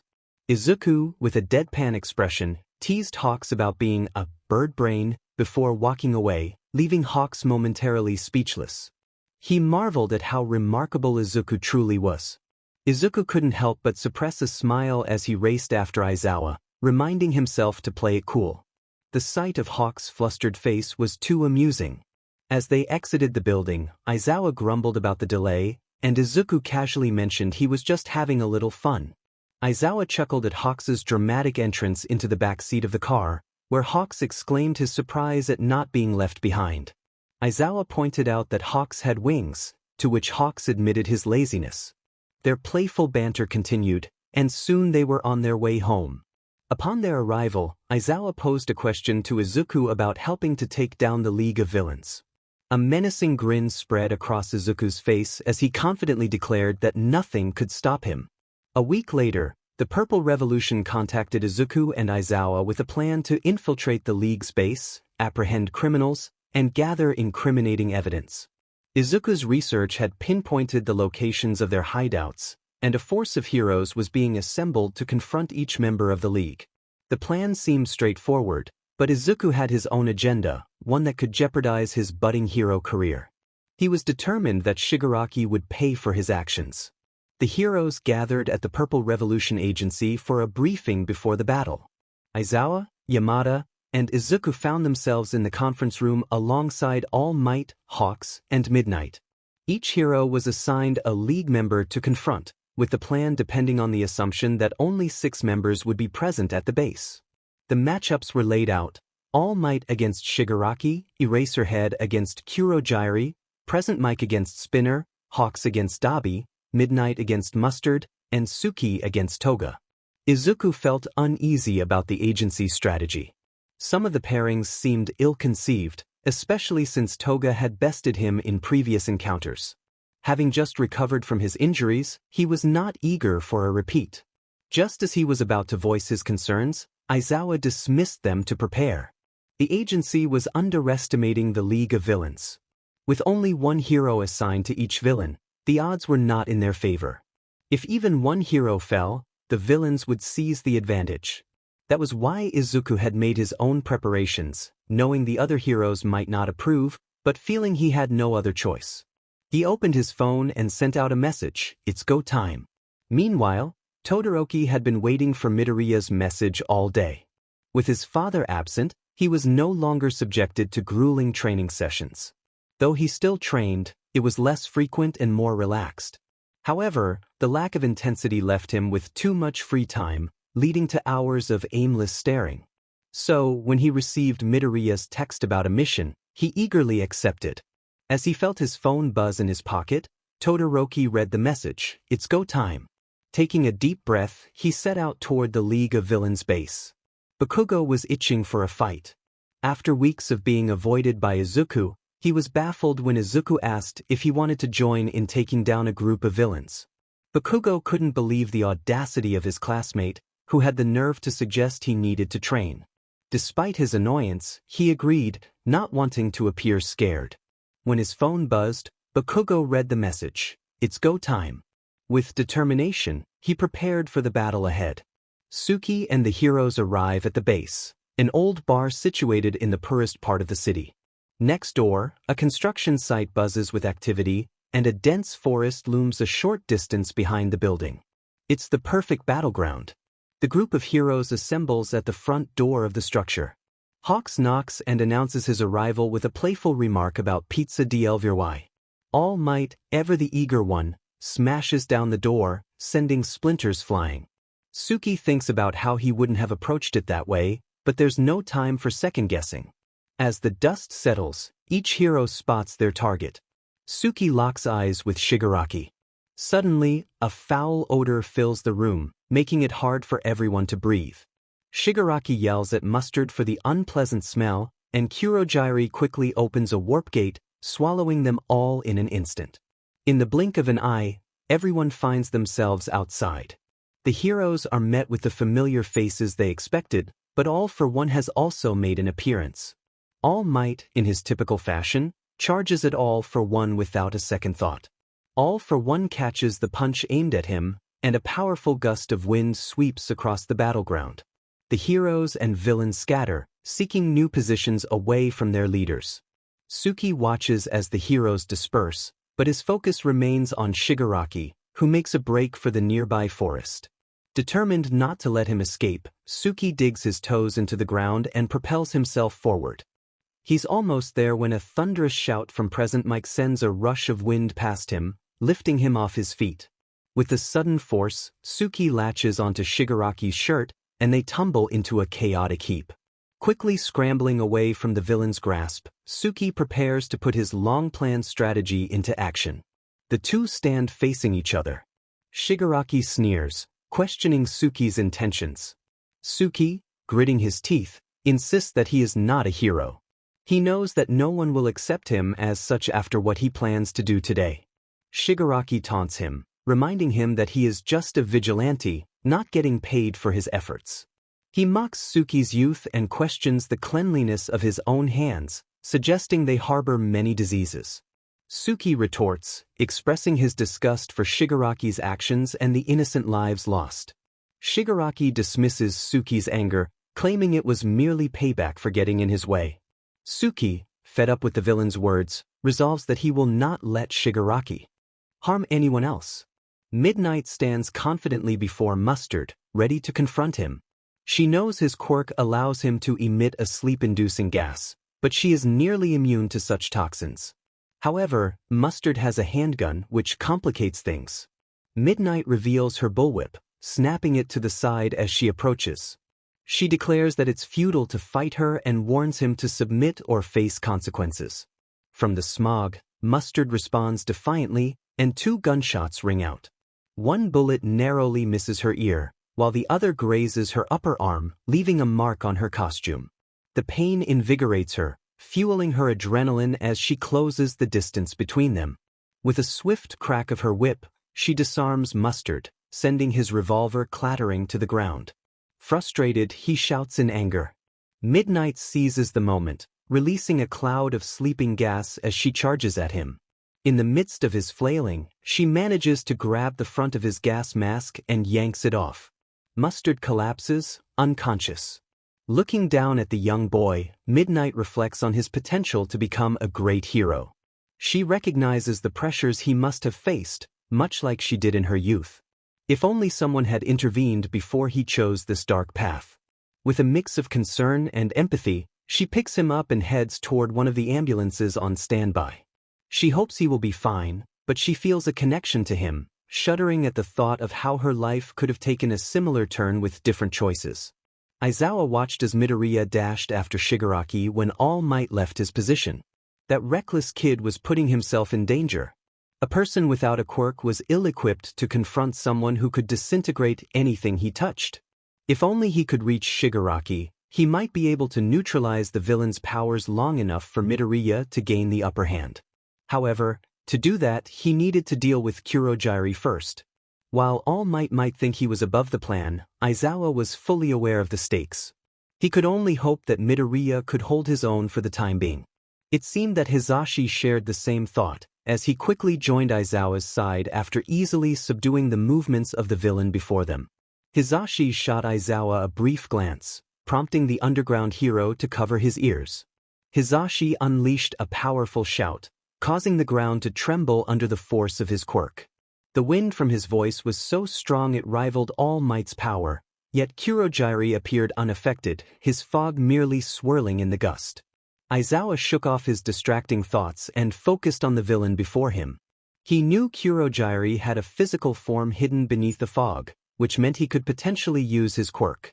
As Aizawa's hair floated away from his face, he stared down the villain, watching as the fog slowly cleared to reveal a familiar face. Oboro, he thought, recognition dawning on him. Meanwhile, All Might was astonished that All for One had caught his smash. The number one hero realized he must be growing weaker. He needed to find a successor before it was too late. All for One taunted him, asking if he had come to kill him a second time. All Might vowed not to repeat the mistakes of the past and promised to ensure that All for One would be imprisoned for the rest of his miserable life, along with his vile league of villains. All Might had grown since their last encounter. Though his body had weakened, his mind was sharper than ever. He knew what he had to do, and determination surged within him as he charged at All for One once more. Suddenly, he was moved backward, the nearby buildings crumbling around him as he was thrown into them. Despite the ringing in his ears, he could hear All for One's voice mocking him. The villain's air cannon created a powerful force, and All Might felt his pride wounded from being tossed aside so easily. Gaining momentum, he ran back toward All for One, declaring that the villain was his. But once again, All for One caught his attack. The air swirled around them like a hurricane as All for One dragged All Might through the dirt. The hero struggled to regain his footing, his knees shaking beneath him. This was the fight he had faced 5 years ago, and he was determined to finish what he had started. With all his strength, All Might unleashed a mighty punch, declaring, "Detroit Smash." But once more his fist was caught in All for One's grip. The villain's tactics of toying with others and exploiting their desperation filled All Might with righteous anger. He could not forgive such cruelty. Pushing beyond his limits, All Might channeled every ounce of his power into one final blow. "United States. Smash!" he shouted, and this time his attack landed. All for One fell limp to the ground, his life support mask shattered. All Might had emerged victorious. As soon as the heroes are transported outside, Dabi rushes up to Hawks, filled with anger. He accuses Hawks of betrayal and launches a blue fireball toward him. Hawks, feeling the weight of the moment, asserts that he is still a hero, despite his confusion about his rank. Dabi challenges Hawks, questioning his motives and suggesting that he was forced into the role of a hero. He urges Hawks to consider a life free from the expectations of others. Hawks counters, pointing out Dabi's own fears and past, revealing that he knows Dabi once aspired to be a hero but ran away when his father rejected him. Dabi is visibly taken aback, his disbelief mingling with feelings of betrayal. Hawks regrets that their relationship has come to this, knowing Dabi never deserved the treatment he received. Dabi demands to know how Hawks discovered his past. Hawks, feeling a moment of panic, lies about the source of his information, but Dabi sees through it, insisting that very few know his true identity. Frustrated, Dabi vows to make the one who revealed his secret pay. Meanwhile, Tsuki charges at Shigaraki, determined to end their conflict. He focuses solely on his opponent, knowing that someone as dangerous as Shigaraki should not be allowed to roam free. Tsuki attempts to land punches while evading Shigaraki's deadly touch, aware that one contact could mean his end. Despite his fatigue from a lack of training, he pushes himself to keep Shigaraki's attention on him, trying to create an opening. As Tsuki makes another attempt, he feels the air against his skin as his clothes begin to disintegrate. He quickly jumps back, gritting his teeth as he pulls out a device he created. He didn't want to resort to this, but he felt he had no choice. Tsuki declares that this is the end for Shigaraki and activates the device, which envelopes Shigaraki in a vortex of electricity. The small discs he had planted earlier create an electric field that immobilizes Shigaraki, ensuring he cannot escape. Shigaraki's cries fill the air, but Tsuki feels no remorse. Instead, he feels a sense of justice for the pain Shigaraki has caused, especially to those he cares about. On the battlefield, Aizawa stands frozen in shock, unable to comprehend the situation before him. He calls out to Oboro, who greets him with a weak smile. Hizashi, standing beside Aizawa, is in disbelief, unable to accept that Oboro is alive. Oboro, however, reveals that he is not the same as before. He explains that Aizawa's quirk has allowed them to communicate, but he is trapped in a state he cannot control. He pleads with Aizawa to end his suffering, expressing his desperation. Aizawa, torn between disbelief and the desire to save his friend, struggles with the weight of the decision. As tears fill Aizawa's eyes, he fights to keep them open, knowing that closing them would mean losing Oboro again. Just then, Nemuri arrives, having used her quirk to incapacitate Oboro. Aizawa, with her help, lifts Oboro's limp body and heads toward the ambulances, holding on to the hope that he can still save his friend. Dabi glared at Hawks, filled with intense rage. Flames enveloped his body, scorching his already charred flesh, but the pain barely registered in his mind. The betrayal stung deeper than any burn. Hawks had gotten close only to use him. Now, the hero knew his darkest secret, all because of Tsuki. As Dabi's flames intensified, he could feel his skin start to blister. He channeled the fire into his prominence burn, aiming it directly at Hawks. Just then, a voice called out, commanding him to stop. It sounded familiar. Todoroki, his little brother, was racing toward him alongside another teen. They skidded to a halt, taking fighting stances. Dabi couldn't help but wonder if Shoto was happy as the hero their father always dreamed he would be. Suddenly, a blonde kid propelled himself toward Dabi, creating explosions. Hawks jumped in front of Dabi, wrapping him in his wings and tumbling them both across the dirt. Dabi's frustration boiled over as he shouted at Hawks. The scene shifted as Dabi noticed their position and quickly threw the hero off him. Hawks, still on the ground, spat at Dabi, who was already rising to his feet, eager to end this confrontation. Shoto, mildly annoyed, questioned Hawks about his outburst. Dabi grumbled, clarifying that he was the one being addressed. When Shoto demanded proof of Dabi's identity, the villain rolled his eyes but complied, uttering a single word, "Kettle." Shoto froze for a moment, then glared at Dabi, his anger palpable. Dabi simply shrugged in response. Meanwhile, Bakugo was confused. Why had Todoroki lost his composure over the word, kettle? The situation made no sense to him. Suddenly, a gut-wrenching howl drew his attention toward the trees. Without thinking, he sprinted in that direction. Inside a web of electricity, Shigaraki wailed for it to stop. Bakugo's gaze shifted from the villain's pulsing form to Deku, who was holding down a button on a remote. Deku's voice rang out, filled with anguish as he confronted Shigaraki, expressing the pain he had endured for years. Bakugo, concerned, called out to Deku, urging him to stop. Manic green eyes turned toward him, and Deku's voice trembled as he explained his turmoil. Bakugo reached out, inviting Deku to hand over the remote. When Deku dropped it and sank to the ground, Bakugo crouched beside him, momentarily forgetting about Shigaraki.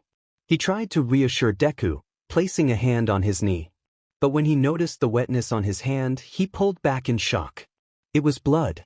Deku, with glassy eyes, seemed unaware of the gravity of the situation. Bakugo's heart raced as he called out to him, but Deku fell limp in his arms. All Might looked down at All for One, whose body trembled from the lack of oxygen. He called out to Hawks across the field, requesting assistance. Scarlet feathers soared through the air, stirring up dust as they approached. Hawks, with a hint of sarcasm, remarked on the situation, prompting All Might to grumble about the lack of a more traditional approach. Despite the banter, Hawks used his feathers to lift All for One, and they made their way toward an ambulance. As they neared, they spotted an unexpected sight. All Might was taken aback to see young Todoroki sitting with a villain. The student explained that the man was his brother, introducing him as Tuya Todoroki with a playful gesture. All Might, still bewildered, acknowledged the introduction but quickly shifted focus to the pressing matter at hand. Hawks reminded them of the urgency, emphasizing the need to address the villain's condition. All Might, feeling the weight of responsibility, apologized for the delay and awkwardly bowed to Tuya, unsure of how to navigate the situation without provoking any hostility. Suddenly, young Bakugo burst onto the scene, his usual fiery demeanor on full display. He was carrying Midoriya, who appeared to be in distress. Bakugo explained that Shigaraki had attacked Midoriya, and despite his efforts to stop the bleeding, the injury was severe. All Might urged them to reach the ambulances quickly, but Bakugo, fueled by determination, insisted on taking action immediately. Izuku found himself once again in a hospital bed, this time without restraints. He slowly sat up, wincing at the pain in his side. Lifting his hospital gown, he discovered his torso was heavily bandaged, a reminder of the battle he had faced. He braced himself for another lecture from Aizawa, especially since he had brought 2 students into danger. Adjusting the blankets to ward off the chill from the open window, Izuku contemplated closing it when Aizawa entered the room. The exhaustion on Aizawa's face was evident, with dark circles under his eyes and disheveled hair. He looked worn out, a stark contrast to his usual self. Izuku stammered a response, his voice hoarse, as Aizawa took a seat at the foot of the bed. He handed Izuku a water bottle, which the boy accepted gratefully. They sat in silence for a moment, both unsure of what to say. Eventually, Izuku broke the ice with a simple question about how long he had been unconscious. Aizawa informed him that he had been out for 5 days, a revelation that shocked Izuku. He had expected to be out for only a day or 2. Aizawa explained that Izuku had suffered significant blood loss and had been in and out of consciousness, requiring a blood transfusion for recovery. Processing this information, Izuku inquired about when he could leave the hospital. Aizawa, incredulous at the thought, reminded him of the severity of his injury. Despite Izuku's insistence that he felt fine, Aizawa pointed out the seriousness of his condition. After a brief pause, Aizawa expressed that he had missed Izuku, a rare moment of warmth that brought a small smile to the boy's face. Hisashi was deeply concerned about his husband. Shoyuta had been at the hospital every day and most nights for the past 5 days.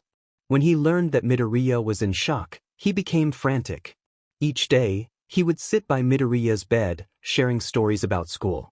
He often lamented how none of his students matched Midoriya's drive, which was understandable given the boy's remarkable potential. It was difficult not to have high expectations for others, especially when they had the advantage of quirks. The only time Hisashi saw Shoyuta outside of work was when he brought coffee for him. He was worried about Midoriya, but he was equally concerned for Shoyuta. If Midoriya didn't wake up soon, it would be difficult for both of them. As Hisashi entered the hospital, he waved to the receptionist, who recognized him and Shoyuta from their frequent visits. He made his way to the room where he knew his husband and Midoriya were. As he walked, he noticed a door open across the hall, revealing a child crying. In that brief moment of distraction, he collided with a wet floor sign, spilling hot coffee all over his shirt. Frustrated, Hisashi cursed under his breath. Just then, the door to Midoriya's room opened, and Shoyuta stood there with bright eyes and an amused expression. Hisashi had missed that spark ever since it faded when Midoriya was taken away in the ambulance. Shoyuta glanced at Hisashi's drenched shirt and chuckled, teasing him about it. Hisashi grumbled in response, but his attention was quickly drawn to a voice from inside the room asking for coffee.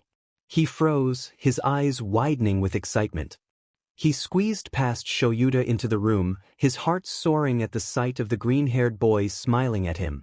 Hisashi exclaimed with joy that Midoriya was awake, though his voice softened as Shoyuta used his quirk to calm the atmosphere. He rushed to the bed, giving Midoriya a gentle hug, careful of his injuries. Hisashi asked how Midoriya was feeling, to which the boy replied that he was a bit sore but ready to go.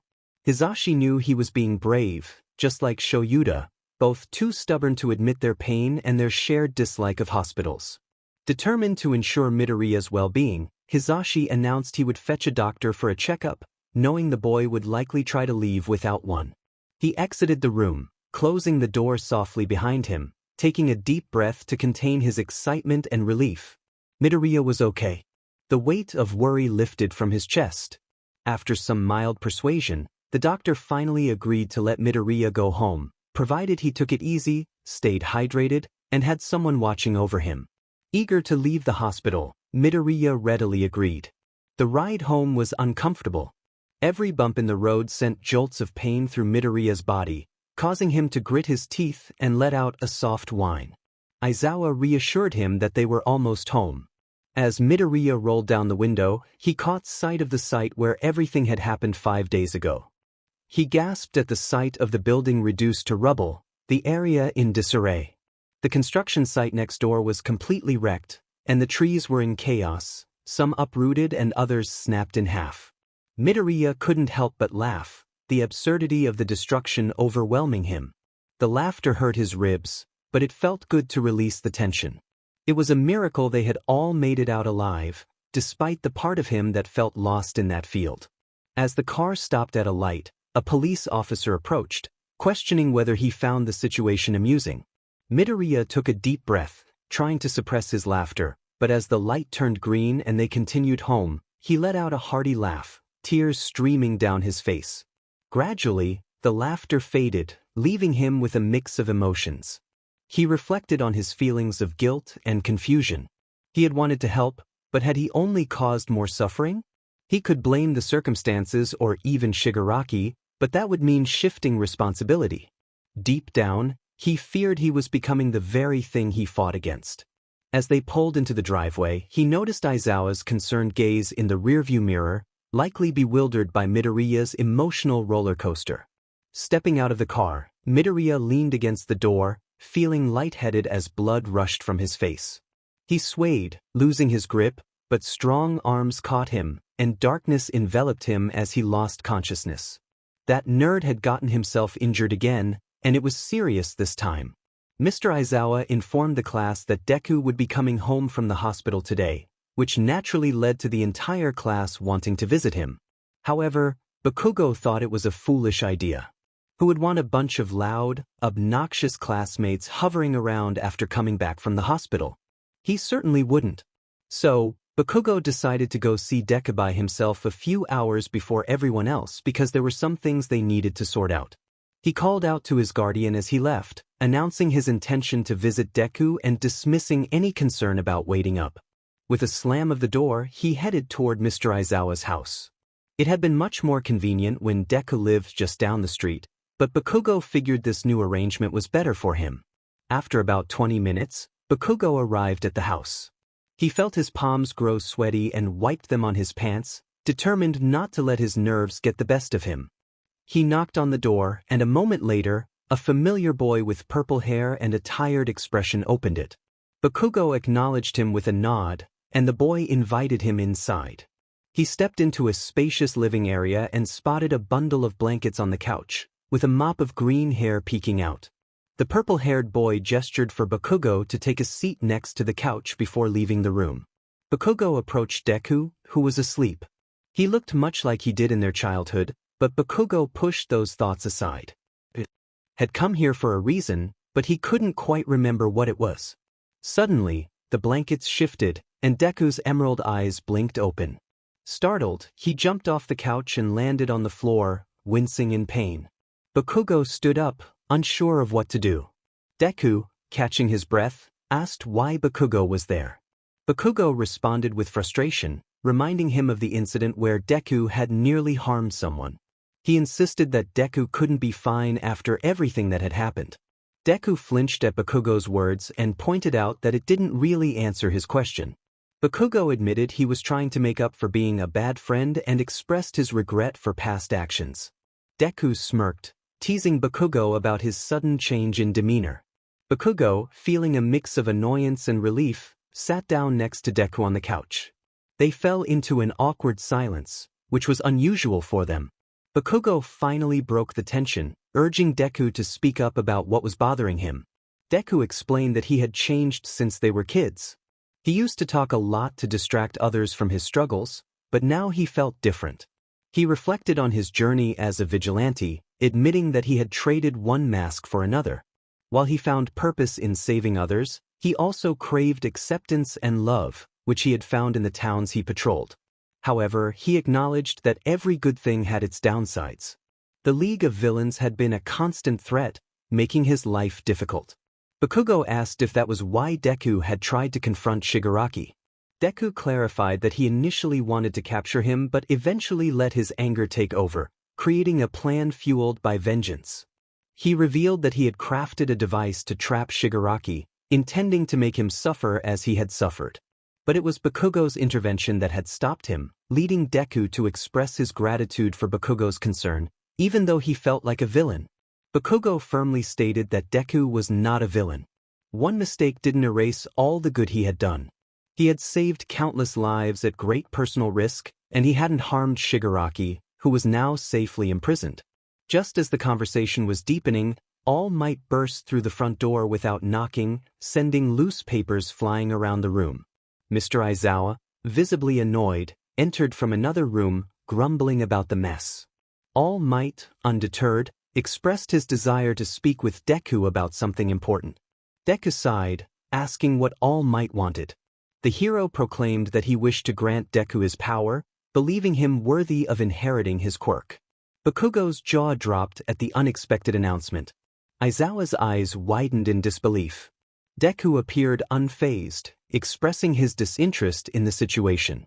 All Might, taken aback, asked if Deku was certain about his decision. Deku confirmed, suggesting that All Might should pass his power to Bakugo, who was destined to become the #1 hero regardless. Bakugo blinked slowly, struggling to comprehend the situation. The boy he had relentlessly bullied for years was now willingly giving up a once-in-a-lifetime opportunity for him. It was as if Deku had lost his mind.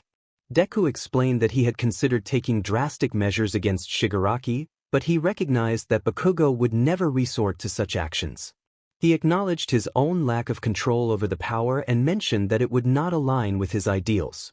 All Might then turned to Bakugo, his iconic smile shining brightly as he offered his ultimate power.